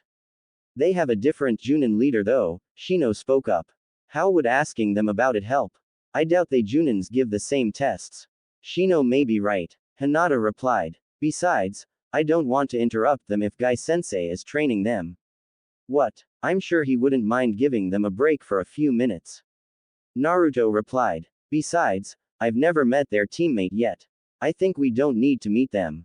Hinata said. Why don't we just grab some lunch and then go meet Kurenai-sensei? Fine, if you say so. Naruto replied. He had to admit that he was slightly curious about Hinata not wanting to see if Guy's team could tell them anything, but let it go after she offered to buy the team lunch at the Dango restaurant. They made small talk, mainly Naruto and Hinata, while Shino remained as silent as ever. After killing enough time, they arrived at the training ground to see Kurenai already waiting on them. Good, you're all on time, she said as they arrived. Now that you're here, we can begin the test. What is this test anyways? Naruto asked. Simple. I'm going to go hide, and you all have 3 hours to find me. Kurenai replied. That's it? Naruto asked. We're playing hide and seek. What the hell kinda test is that? Oh right, my apologies, I forgot to mention, if you don't find me and catch me in 3 hours, you all get to go back to the academy. Time starts, now, Kurenai said with a smirk. She disappeared in a puff of smoke. Okay, so I'll go find her, and you both do whatever. Naruto shouted. He took off running into the nearby forest. Sad, he's so excited that he doesn't even realize she went this way, Shino said. He turned and headed in the other direction. Wait, Naruto-kun, Shino, Hinata called. I guess I'll go this way. Hinata ran through the field looking around. She looked all around, but didn't see her anywhere. Kurenai was a Junin, so both Shino and Hinata knew that this wasn't going to be easy tracking her down, but Naruto was sure that this would be nothing for him. After wandering the field for the third time, Hinata stopped for a minute and activated her Byakugan. She took a look around the field, and then saw her. Kurenai was using genjutsu to disguise herself as a bush. Hinata smiled and leapt into the trees. She would sneak up on the woman, and catch her from above. Hinata made her way stealthily through the leaves, pausing on the branch above Kurenai. She smiled and then jumped down, aiming straight for her. Sorry, Hinata, Kurenai said with a smile. It's going to take more than that. Kurenai disappeared in a puff of smoke, leaving Hinata to catch nothing but air. Hinata reactivated her Byakugan, and scanned the field again. She was nowhere to be found. Hinata quickly ran forward, and began to track her down. She moved some into the forest and looked around. Where did she go? Hinata asked herself. She scanned the forest. She saw rocks, trees, logs, and a bear. Then hit her, that there weren't any bears this close to the village. She ran forward, and sure enough, the bear was revealed to be Kurenai. Kurenai sighed. Seeing me is one thing, Hinata, but it will take more than that to catch me. Kurenai said. Once again, Kurenai disappeared in a puff of smoke, leaving Hinata to search for her again. However, Kurenai had grown bored of Hinata, and decided to see what Shino could do. The bug user was standing at the center of the field. A calm, relaxed face was on him, or as much as one could be seen, which wasn't much. Shino looked over his shoulder, and bugs began to fly out of his jacket. He looked at them all and nodded, sending them all flying in various directions. One group of bugs flew by a tree and spotted something. The group remained behind, while one flew back to Shino. I see, he said. He slowly walked over to the tree, and sent a mass amount of bugs from his jacket to the trees. The bugs flew up and soon, Kurenai came falling down from the trees. Shino walked forward, just in time for the woman to explode, sending Shino skidding away from the tree. The bugs followed behind him, and returned to his jacket. He stood back up and looked at the area of the explosion. Genjutsu, she disguised a kunai with an exploding tag as herself. Shino muttered. Working alone will not make this easy. Naruto was going nuts. He had been at this for nearly an hour and still hadn't seen heads or tails of Kurenai. He was making his third lap through the forest near the training grounds, when he got an idea. Man, I can't believe I didn't think of this. Naruto shouted. He made several hand signs and then performed Kage Bushin. 10 shadow clones appeared around him. Alright, here's what we'll do, he told them. Everyone split up and find her. All the shadow clones nodded and turned to look for the woman, only to drop their jaws when they saw her standing right in front of them. The real Naruto jumped forward and smiled. We got you now, Kurenai-sensei. He shouted. Let's get her. The clones jumped forward and began to catch her. 2 jumped at her, but Kurenai simply ducked underneath them, causing them both to crash into each other and vanish. Another 3 ran forward, but Kurenai grabbed one of them and slammed him back into the other 2. Naruto nodded to the remaining 4 and all of them leapt to her. Kurenai sighed as she leapt into the air and tossed her kunai at all 3 at rapid speed, causing them all to vanish minus the real one who got the kunai in his. Naruto leapt out of the forest and landed right in front of Shino and Hinata. Damn it, I almost had her. Naruto complained sitting up. This isn't working, we only have 20 minutes left to catch her. Hinata replied, helping him up. TCH, Naruto mumbled. Give me 5 more minutes and I'll get her. He pulled out a kunai with one of Anko's sadistic grins on his face, only for Shino to stop him. It won't work, he replied. The object here isn't just to catch her. If it was, we would have done so already. So it's teamwork then? Hinata asked. Of course. Naruto replied. Why else would we be divided into groups of 3? Anyways, Shino sighed. We need to combine our strengths to catch her. Naruto, tell me, how many shadow clones can you make at once? Right now I can make about 10. Naruto replied. Can they perform the Seniyashu? Shino asked. Of course. They have all the abilities I do. Naruto responded. Hinata, you can keep track of her with the Byakugan, correct? Shino asked. Yes. Hinata replied. Good. Then here's what we'll do, Shino whispered. Kurenai was sitting on a rock in the forest, wondering where the others were. They only had about 5 minutes left, and she was getting rather bored. She really had hoped that the three of them would pass, but perhaps they just weren't ready. Suddenly two snakes slithered by. Kurenai smiled, however that smile quickly faded. Two groups of 5 Narutos jumped out of the bushes on the left and right. Kurenai was preparing to get some space to deal with them, only to see Shino in a wall of bugs blocking her path. She then turned around, only to see Hinata standing in her path, with more of Shino's bugs with her. Close, kids, Kurenai said. You forgot about teleporting though. And you forgot about my snakes. Naruto shouted. Kurenai looked down to see snakes wrapped around her hand, making it impossible for her to make her hand signs needed to escape. Kurenai looked down and sighed, but then a smile slowly crept across her face. Alright, then, looks like you all successfully caught me, she exclaimed. You all pass. The bugs returned to Shino, and the clones and snakes vanished. Kurenai and the genin all returned to the training area to listen to what she had to say. Congratulations on passing. Now, can anyone tell me what the point of this lesson was? Kurenai asked. To get us to work together as a team. Hinata answered. Correct. Kurenai replied. The only bad part was that you failed to realize this until near the end. Hinata, you were too shy to ask for Shino to help, and let Naruto do whatever he pleased. Naruto, you were so busy showing off, that you disregarded Shino and Hinata when they needed you. Shino, you need to be more open. If you find something odd or having trouble, don't keep it to yourself. All three of the genin nodded and Kurenai looked at her watch. Alright, we'll be getting our first mission tomorrow, so make sure you all meet back here at 9 a.m. They all nodded and Kurenai left to fill her report on the success of Team 8 to the Hokage. Shino also excused himself, saying that it was time for him to head home. Naruto and Hinata decided to meet up with Lee and Tenten in the usual spot, and headed for the ramen stand. Hey guys, what's up? Naruto asked as he and Hinata sat down. Naruto ordered miso ramen, while Hinata was there just to socialize. About time you two showed up.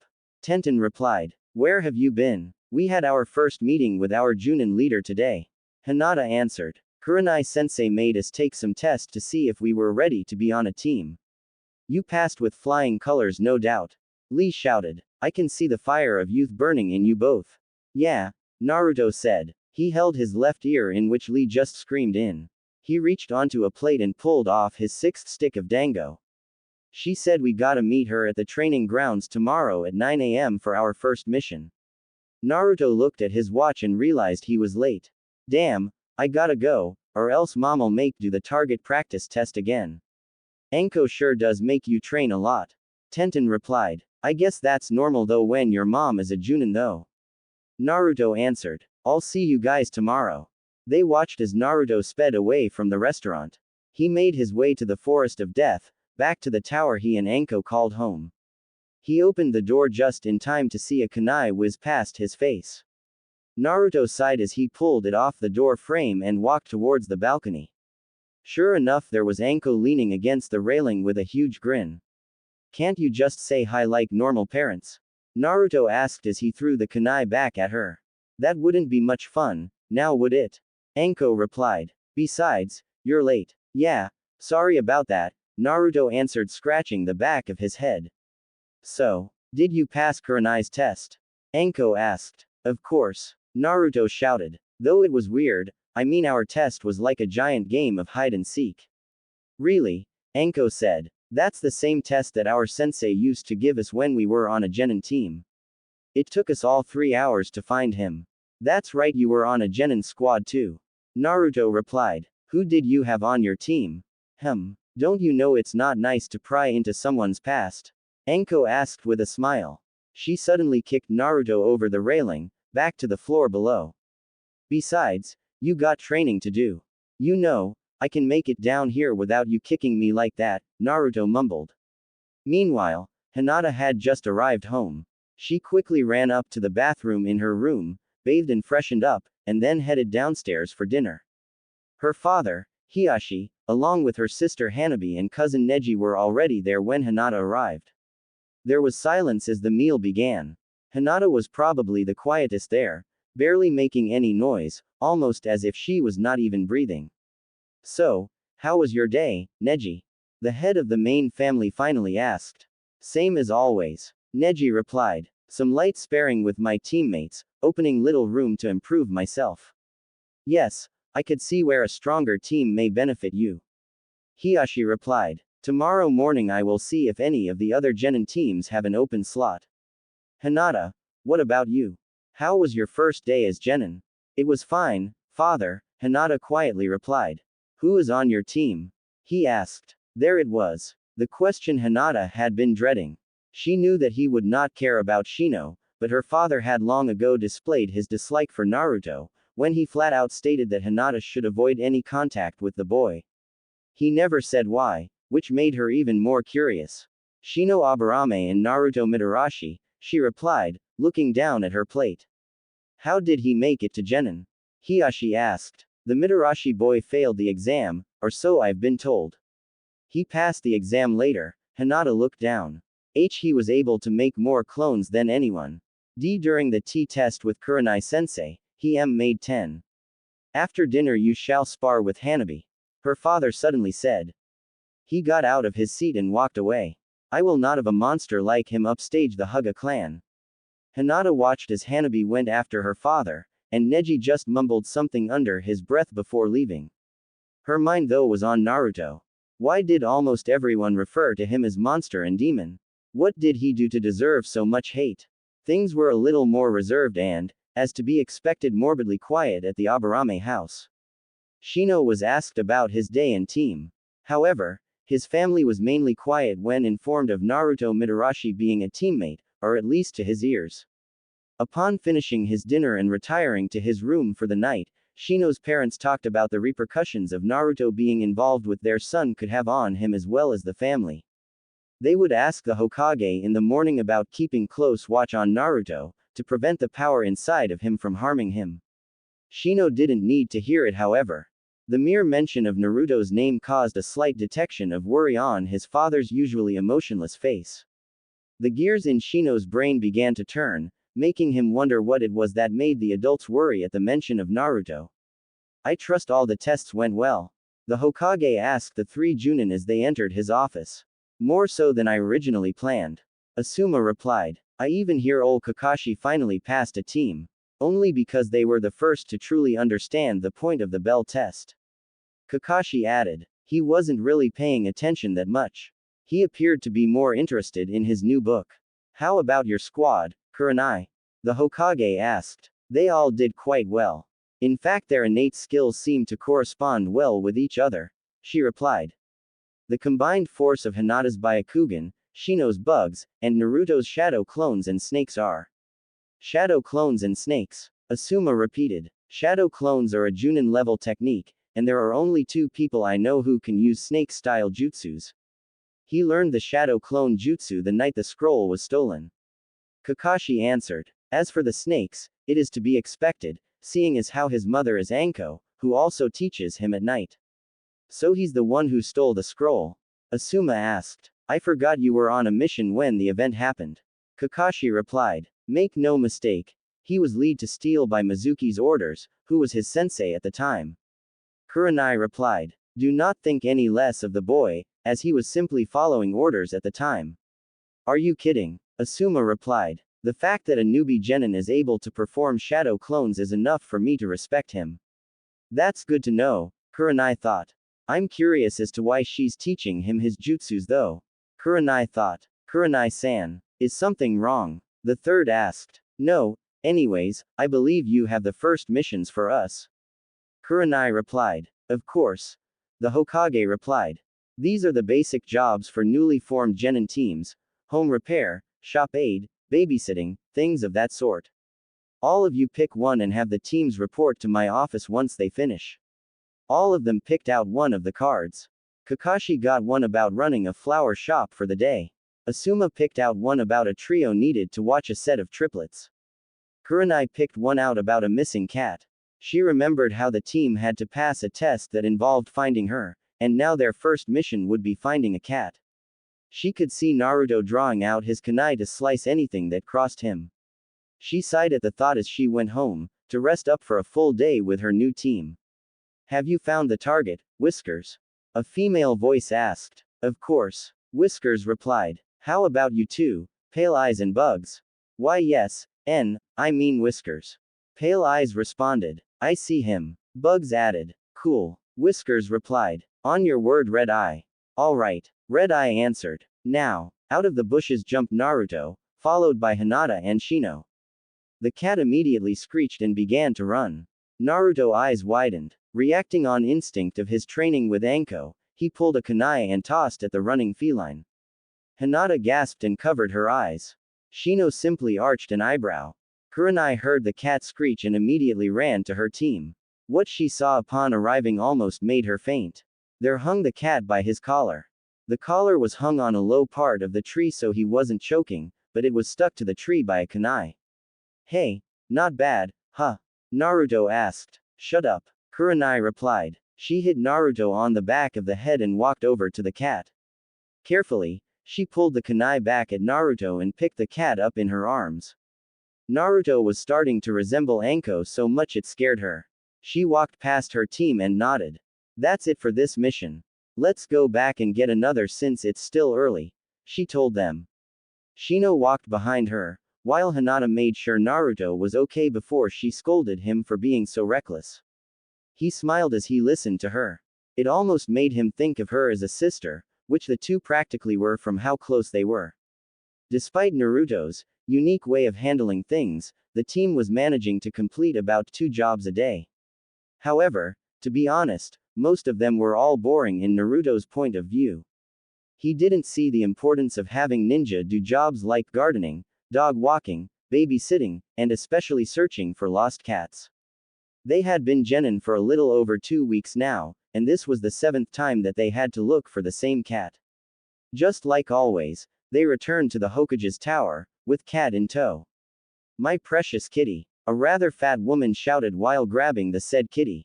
Actually eyeing the cat, and then the woman again, Naruto began to get an understanding about maybe why the cat kept running away. Without even so much as a word of thanks, the woman walked out of the office leaving Kurenai and the genin with the Hokage. Deep down, every one of them said their apologies to the cat. The team then turned to face the Hokage, as well as Iruka who was working as an aide to the man for the day. Well, despite the number of times you all appear to complete this mission, well done, the Hokage said. Now then, let's talk about your next mission. Naruto sighed. He really didn't know why the missions were like this. Even if they were rank D missions, they should hold a little more importance than this. Regardless of his current feelings, Naruto stood at attention as the old man looked through various scrolls. He scratched his beard, and took a long drag off his pipe. Let's see, your next mission is one that none of you have ever seen the likes of yet, he said. Naruto's eyes immediately shot open after that. The old man was going to give them a new mission. He was excited beyond belief. Your next mission is to repair the roof of the tower. God damn it, Naruto muttered. Is something wrong, Naruto? The Hokage asked. Kurenai rolled her eyes. She knew what was next. You're goddamn right, there's something wrong, he shouted. All this time, we've been doing these summer vacation jobs. Come on, you old fart. How about a real mission? One where we actually get to fight or something. Mike and I are starting to cry from all these pointless bores. Naruto. Kurenai shouted. What? Naruto asked. You can't tell me you enjoy these missions. That's not the point, Naruto. Iruka added. You have to complete a various number of D-rank missions before you can do the more difficult missions. Take your job and go.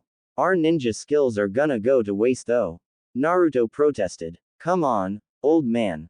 Just one high-rank job, come on. Naruto, that's Ino, Iruka began. Ha, no Iruka, he's got a point. The Hokage smiled. Alright, Naruto. You want a tougher mission? I'll give you your wish. Here is AC rank I think your team can handle. Hokage-sama, you can't be serious, Iruka replied.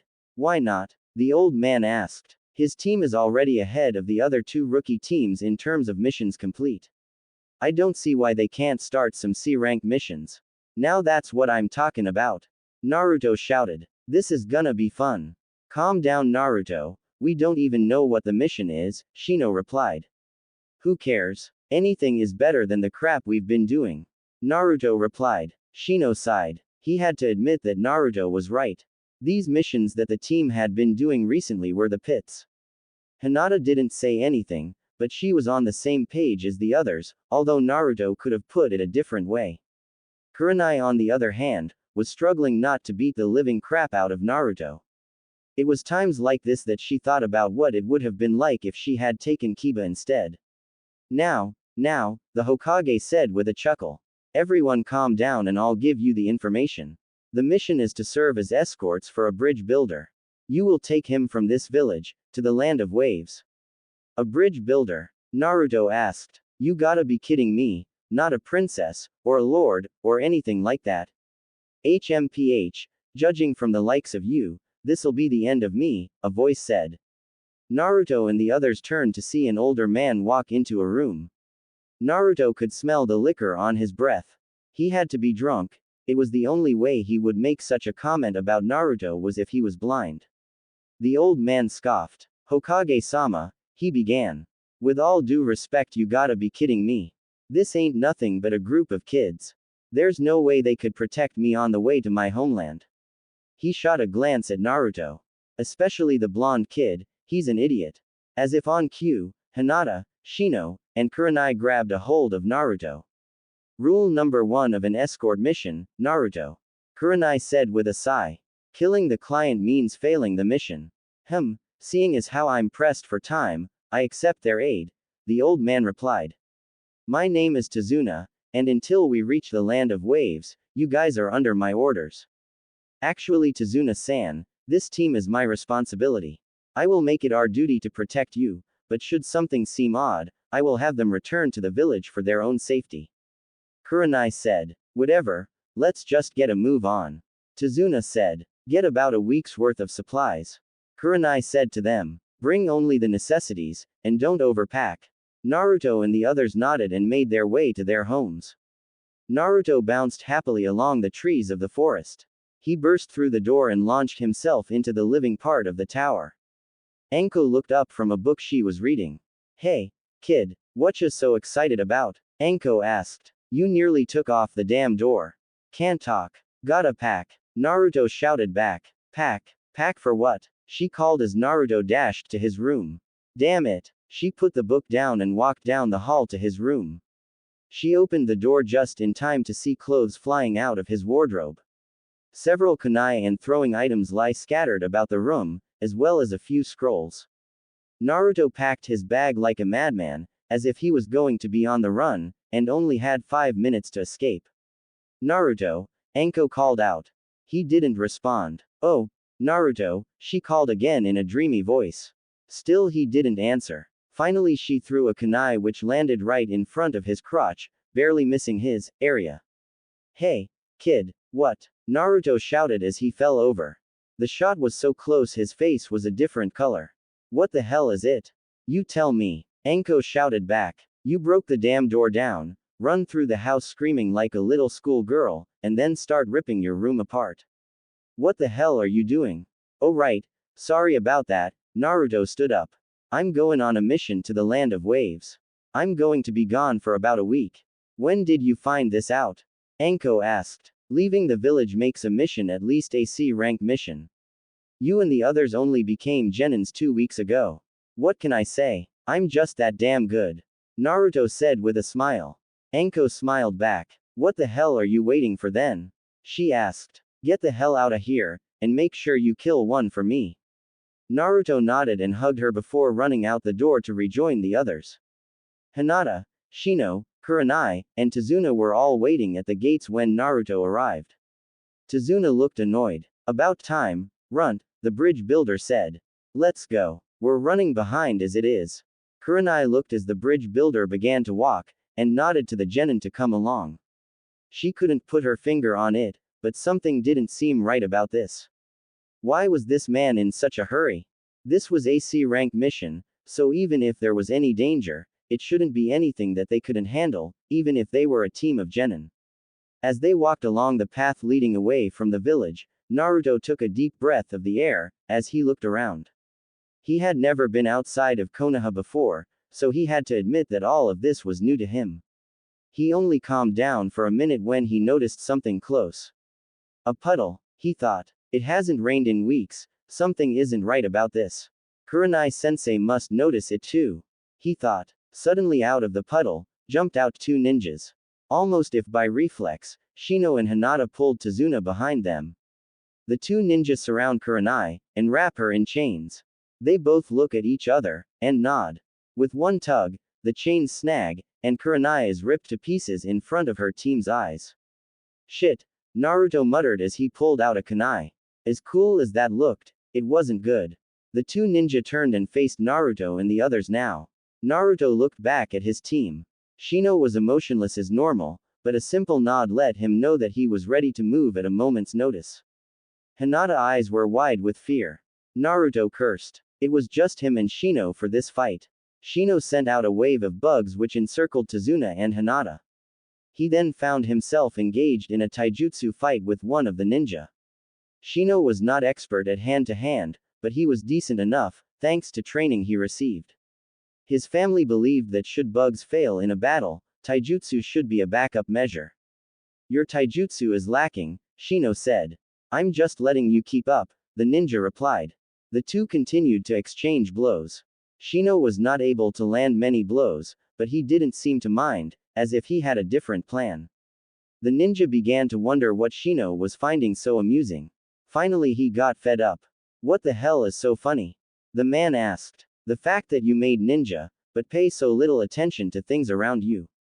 Shino replied. Look. The ninja looked down to see a swarm of bugs, quickly inching their way up his body. He screamed and panicked, as each one began to crawl on his skin.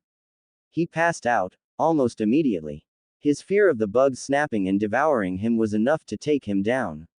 Shino sighed and called his bugs off, moving to rejoin Hinata and Tazuna.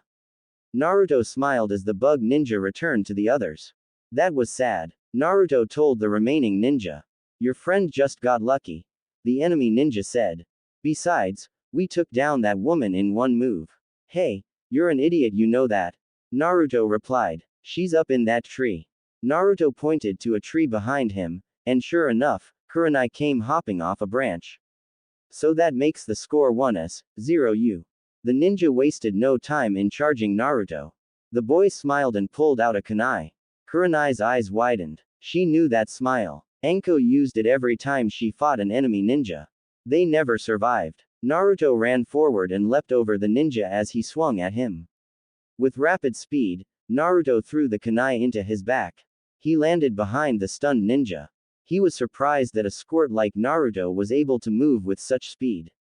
Naruto smiled even more sadistically. Anko's influence on him was beginning to show even more now. The poor ninja never had a chance. Naruto called forth a shadow clone. With only a nod, they both rushed forward, and began to slice away at the ninja. Shino's eyebrows arched. Kurenai gasped and covered her mouth. Tazuna pulled his hat down. Hinata closed her eyes. Naruto smiled as the ninja was ripped into pieces. The shadow clone vanished and Naruto put his kunai away. After securing the remaining, living ninja, Kurenai thought it was time to bring up her concern to the bridge builder. Tazuna-san. She began. What is the truth about this mission? There should have not been any confrontation. You haven't been telling us the truth about this whole mission, have you? Tazuna remained silent. Fine then, I see this mission as being too difficult for my team to finish, and we shall return to the village. Fine, Tazuna replied. The truth is, that this is not a basic escort mission. My life is in danger. Do you know who Gato is? Gato. Shino spoke up. All turned and faced the usually quiet ninja. You mean Gato of Gato Shipping and Transport? What would a businessman of one of the most successful companies in the world have to do with this? Kurenai asked. The businessman Gato is simply a mask. Tazuna responded. There's much more to the surface than that. The real Gato is a murdering, ruthless criminal. He hires shinobi and gangs to do his dirty work, and also specializes in drugs and contraband. He takes over company after company, until he gains control of an entire country. He came to the land of waves a little over a year ago on a business venture. However, no sooner had he arrived, that a wave of violence broke out. He managed to take control of our shipping company, which is the largest and most valuable company to the village. We've been under his thumb ever since. I understand that you all must be suffering. Kurenai added. However, I still fail to see where you fall into place in this. As you all know, I am a bridge builder. Tazuna answered. Well, there is only one thing that Gato fears, which is the completion of the bridge I've been building for some time now.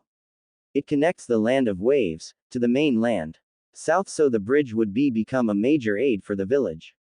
Hinata said. Yes. Tazuna said. The bridge would be a major aid in encouraging trade and such with other villages. New businesses could come, allowing the economy to repair, and drastically weakening Gato's power. Does that mean that the two losers me and Bug Boy beat up are part of his hired thugs?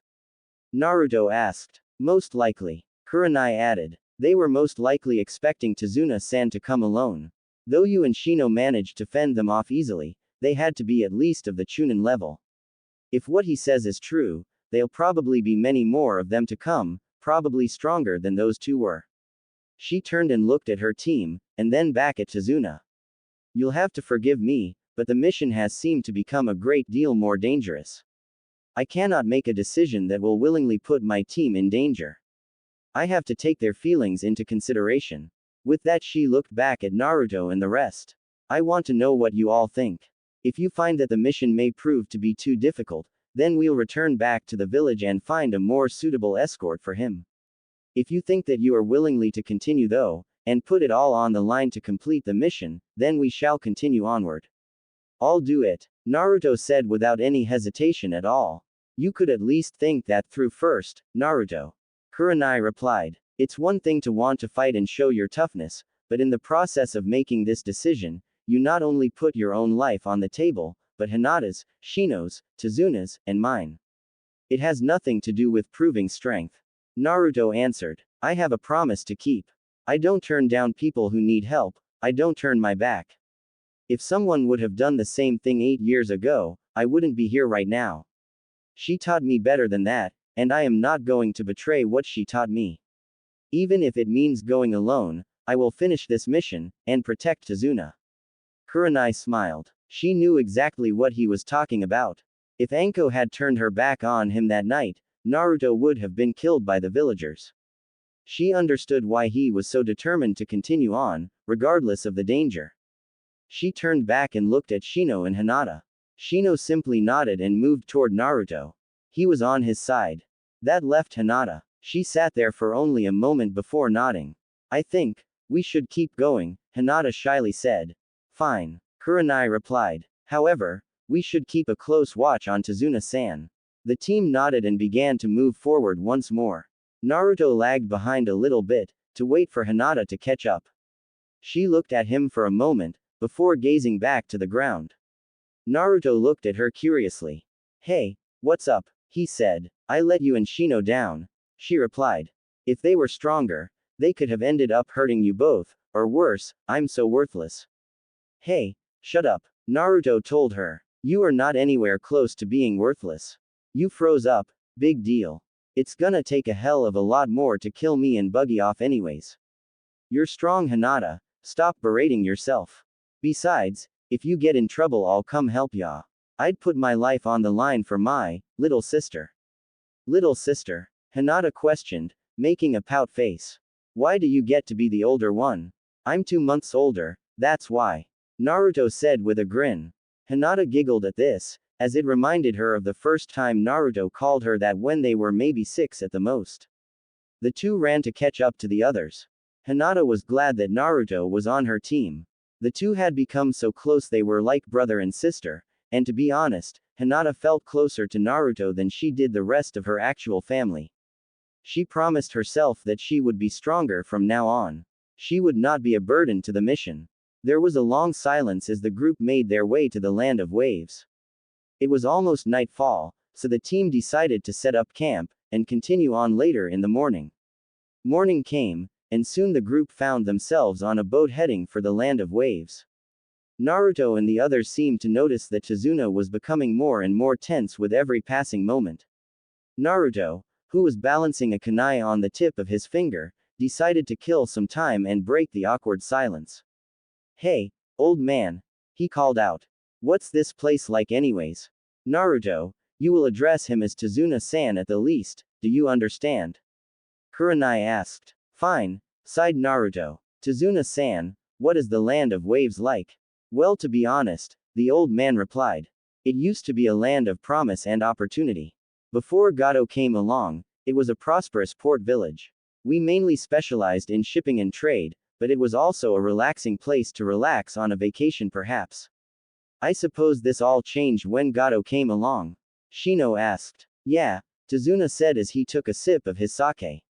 He originally showed up with the promise to be able to help our little village become even stronger.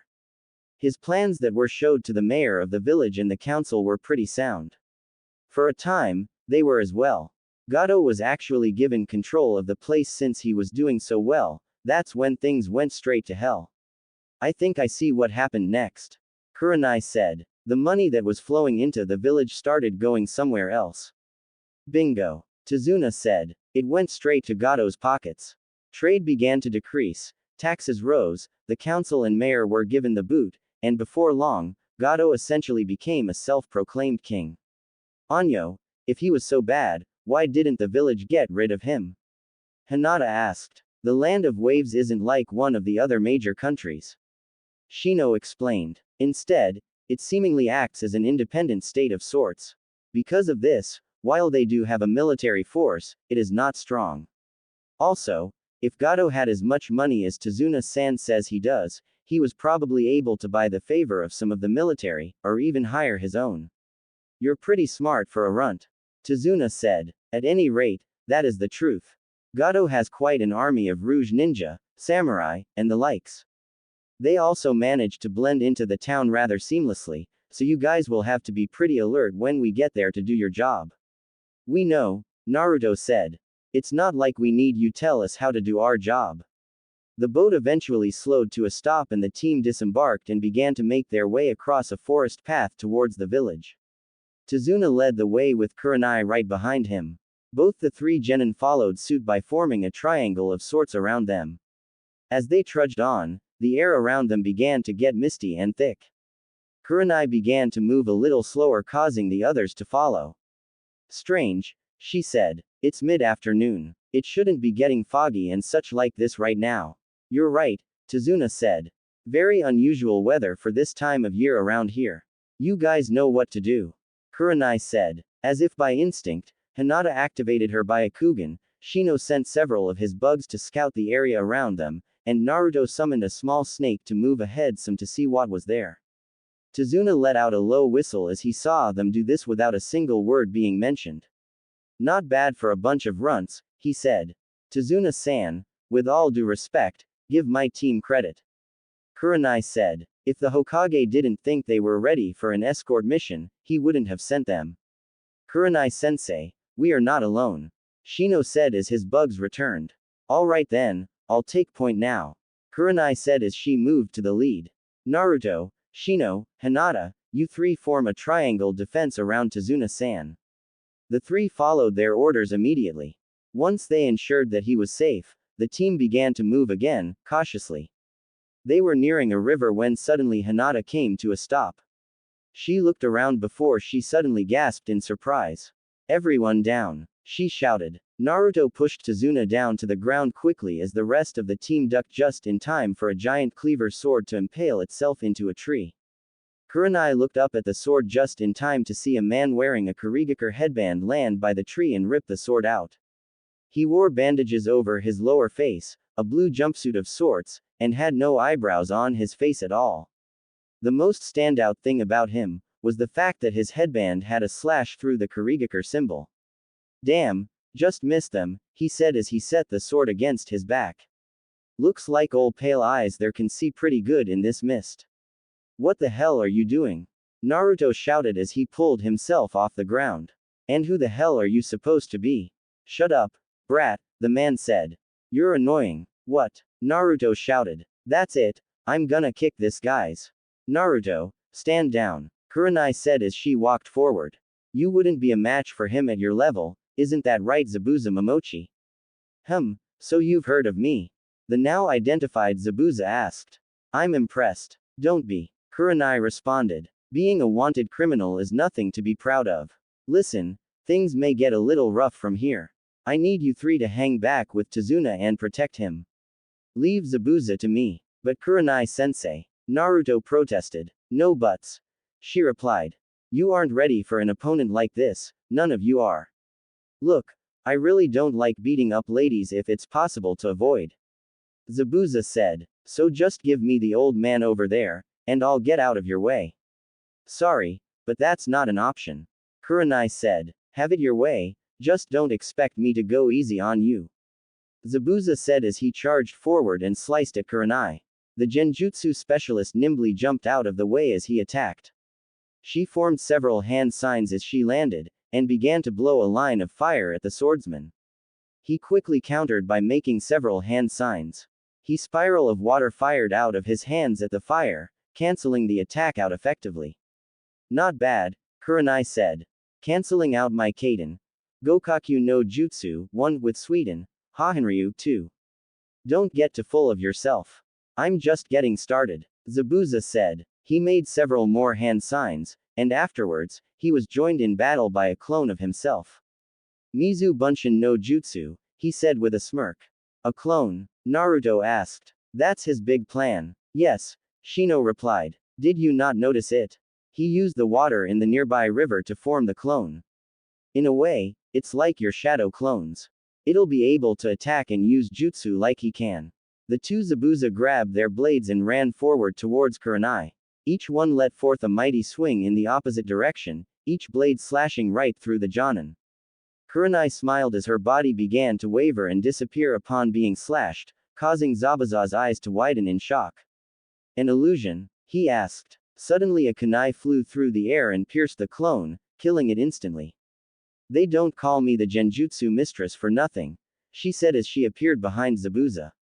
I guess that's true, but likewise, I'm not called the demon of the mist of no reason either. Zabuza said. The remaining Zabuza that stood before her fell apart into water. Suddenly, right after that, another Zabuza appeared right in the middle of the genin and Tazuna. As he swung his sword, Kurenai seemingly appeared out of nowhere as well. She quickly managed to push them all out of the way, and quickly forced a kunai through Zabuza's back. She smirked as she saw the water falling out of his body where the kunai struck. Behind you, sensei, Naruto shouted. Another Zabuza rose from behind Kurenai. With a flick of the wrist, he swung his blade down, smiling as it sliced right through her. Hinata sighed in relief though, instead of seeming worried like Naruto did. What is it, Hinata? Shino asked as he noticed the Byakugan activated on her eyes. It was only a shadow clone, she replied as her eyes deactivated. A clone? Zabuza shouted. Yes. Kurenai replied as she pressed a kunai to his neck. It's over now, though. She quickly formed several hand signs and vanished from sight. Zabuza's eyes widened as tree roots began to grow around his feet, before an entire tree was raised from the ground. Branches expanded forward, binding around his arms, preventing him from moving whatsoever. Zabuza struggled to get free, but to no avail. He cursed as he stopped struggling. What the hell is this? He asked. Megan. Jubaku Satsu. 3 Kurenai said as she slowly appeared from the tree trunk. Now that you are completely unable to move, killing you off will be a breeze. It would be, if it were actually me. Zabuza said. Kurenai-sensei. Hinata shouted. She quickly reactivated her Byakugan and gasped in horror. Run. Her warning came too late.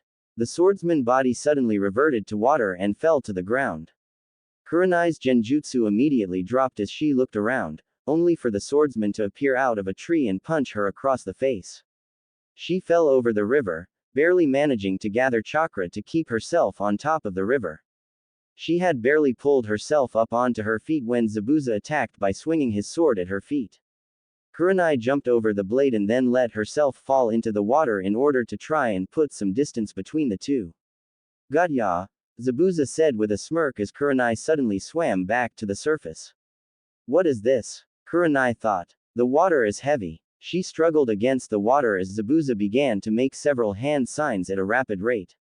Kurenai, as well as the water around her, rose into the air and surrounded her until she was trapped in a floating ball of water. She threw a kunai against the walls of her prison, only to be greeted by a chuckle from Zabuza. Sorry, babes, he said. But there's no escape from my Suiro no Jutsu, for now be a good girl and wait there while I finish off the old man and your brats. A clone of Zabuza rose from the water and began to make his way towards the genin and Tazuna. Now then, he said. Which one of you wants to go first? Crap, he took down Kurenai-sensei like it was nothing, Naruto said as he pulled a kunai out of a pouch on his belt. Naruto. Hinata called. What are you two waiting for? Naruto said. It's up to us to save the day. Naruto ran straight for the clone, kunai in hand and attacked. The clone simply jumped back before launching a kick that landed straight into Naruto's stomach. The genin skidded away from the swordsman clone, his headband being knocked off in the process. Naruto shakily stood up and grabbed his kunai that lay by his side. Zabuza smirked as he stomped his foot onto Naruto's discarded headband. What are you all doing? Kurenai asked. I told you, you're no match for him. Take Tazuna and run. Hell no. Naruto shouted. If I ran away every time things got tough, then I wouldn't be a genin today. Naruto once again charged straight for Zabuza's clone. Kurenai's eyes widened as her friend's son was throwing his life away on some silly whim. The blonde genin launched another attack at the clone, who once again kicked him away. This time, Naruto came straight to a stop in front of his teammates.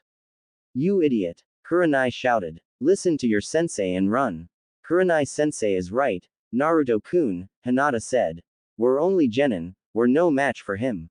Hinata, Shino said. Look. She looked as Naruto stood back up on his feet. In his hands, was his headband. He tied it around his forehead and grinned as he looked back at his teammates. Shino pushed his glasses up on the bridge of his nose. Hinata looked at him as a small smile appeared on her face. Naruto then turned back and looked at Zabuza. It'll take more than that to kill a leaf shinobi. Naruto said to him. Naruto, Shino said. I trust you have a plan. Oh, yeah, Naruto replied. It's party time. What's wrong with you all? Kurenai shouted. This fight was over the second he caught me. Don't forget your mission about protecting Tazuna. Take him Hey, Tazuna cut in with a chuckle. Tazuna-san, Hinata asked looking back at the bridge builder. Let's face it kids. He said. We're all in this mess now because of my lies. I've had a real long life, and it would be wrong for you kids to all die just trying to protect me. So go ahead, give this freak everything you got. So that's it then, Shino said. Yeah, Hinata added. Okay guys, I need you to cover me long enough, can you do that? Naruto asked. Hi, they both said. Good. Naruto replied. Hinata, I need you to fight the Zabuza clone. Shino, stay back and guard Tazuna-san just in case.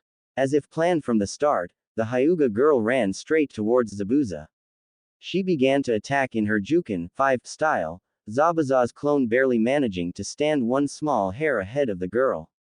She would strike with her palm that he would barely manage to duck under.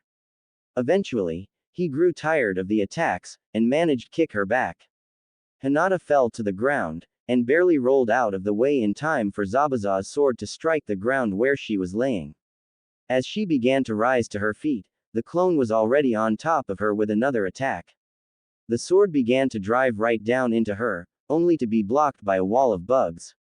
What the hell? Zabuza asked. Mushikabe no Jutsu, 6, Shino said from beside Tazuna. I don't need to be close to you to aid in the fight.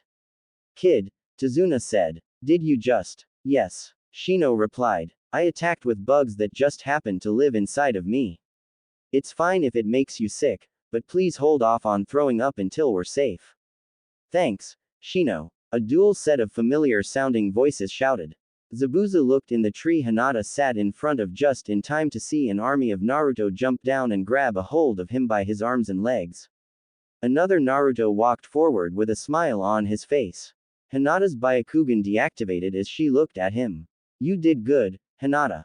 I'll handle the rest. Get out of here. But, Hinata began. Trust me, Nei-chan, Naruto said. Right. She immediately replied. She ran off to join Shino by Tazuna. Now then, Naruto said as he looked at the clone. Time to finish things off.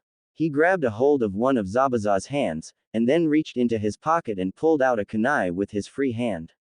Then in an act surprising everyone, he stabbed his own hand. He then formed a single hand sign with both his and Zabuza's hand while smiling evilly. Sojusosai no Jutsu. 7, he shouted. No, Kurenai thought as she heard the technique's name escape Naruto's lips. He wouldn't, he can't. From out of the sleeves of his trench coat slithered 2 snakes, each one biting both Zabuza and his neck and wrists. The shadow clones that were holding Zabuza's clone vanished, along with Zabuza's clone itself. Naruto fell down to the ground still smiling, and panting heavily. Idiot, the real Zabuza said. Sacrificing his own life to kill one clone. You think? A familiar voice asked. Zabuza looked up just in time to see Naruto jump down from a tree and punch him square in the face. His hand fell out of the water prison that held Kurenai, freeing her in the process. Zabuza swam back to the surface after being knocked into the water. The swordsman was needless to say pissed. Naruto smiled at him as he helped his sensei out of the water, onto a rock that was in the water. How? The swordsman asked. Shadow clones. Shino replied. Correct, Hinata. Yes. Hinata answered. I recognized that they were all shadow clones when I had my Byakugan activated, that's why I gave up on staying behind so easy. For a Jonin, you sure are an idiot. Naruto said to Zabuza. Do you really think I would submit to killing myself that easily? The technique I used is a last resort one, so I just had a shadow clone do all the last resorting for me. While you and your clone were busy, it gave me the time I needed to finish it off while the real me was able to sneak over and free Kurenai-sensei. You brats think you're hot stuff. Zabuza shouted. He jumped out of the water, placing chakra onto his feet to stand on it and began making several hand signs. Naruto, get back, Kurenai replied. The blonde genin followed his sensei's orders as she began to follow through several hand signs as well. Suiden. Suiryuden no Jutsu. 8, shouted Zabuza. Kaden. Hosenka no Jutsu. 9, shouted Kurenai at the same time. From the water rose a dragon made of water who charged right for Kurenai. At the same time, a blast of fire escaped from Kurenai's mouth. The fire and water clashed, which resulted in both canceling each other out. Zabuza's eyes widened as through the mist flew several shuriken, each one smashing right into Zabuza. The demon of the mist flew back and landed against the tree breathing heavily. Watch out! Hinata shouted with her Byakugan activated once again. Everyone looked up in the trees that she did just in time to see a masked boy unleash a handful of Senbon needles that pierced Zabuza in the neck. The swordsman's body fell limp and hit the ground with a solid-sounding thud. Dead, Kurenai said to no one directly as she walked forward and put her fingertips against his neck. She looked up at the masked boy in the tree as he jumped down and walked towards Zabuza. Thank you for your assistance, the boy said. We've been after him for quite a while. That mask, Kurenai said. You're a shinobi hunter from Kurigakure, correct? Yes. He replied. Shinobi hunter? Naruto asked. What's that? A ninja who specializes in hunting down rouge ninja and outlaws. Shino replied. Strange, Kurenai thought. Judging from his height and voice, he's not any older than Naruto or the others. He's already a full-fledged shinobi hunter though. Wait a minute, Naruto shouted. Who the hell are you? Calm down, Naruto. Shino said. He's not an enemy. I didn't say he was. Naruto replied. But look at this. He killed Zabuza with one flick of a wrist, while we were sweating over it and struggling to stay ahead. To make it worse, he's only about our age. Do we suck or something? Calm down, Naruto, Kurenai said as she walked over to the blonde. I can understand how this would make you mad, but I have to admit that this won't be the first time you see a person who might be younger than you, with skills that are on a Jonin level. At any rate, I'm afraid I must be on my way, the boy said as he put Zabuza's body over his shoulder. I must dispose of the body, so if you'll excuse me, the boy disappeared in a cloud of smoke, leaving Squad 8 and Tazuna alone. Well, that must have been humiliating, he shouted as he adjusted the brim of his hat. Regardless of who finished who off, I owe you all my life, so I'd be honored if you stayed at my house to lick your wounds. Thank you, Tazuna-san, Kurenai said. That'd be nice. Kurenai began to walk past her genin as the bridge builder followed. Well then, shall we be on our way? The team immediately began to follow, Shino being his usual quiet self while Naruto was muttering under his breath about the shinobi hunter. Hinata lingered for a moment before she jogged to catch up to the others, deactivating her Byakugan in the process. Zabuza, she thought. I don't think he was dead. I'll ask Kurenai-sensei about it alone later tonight, so I don't start up a fuss until we're sure.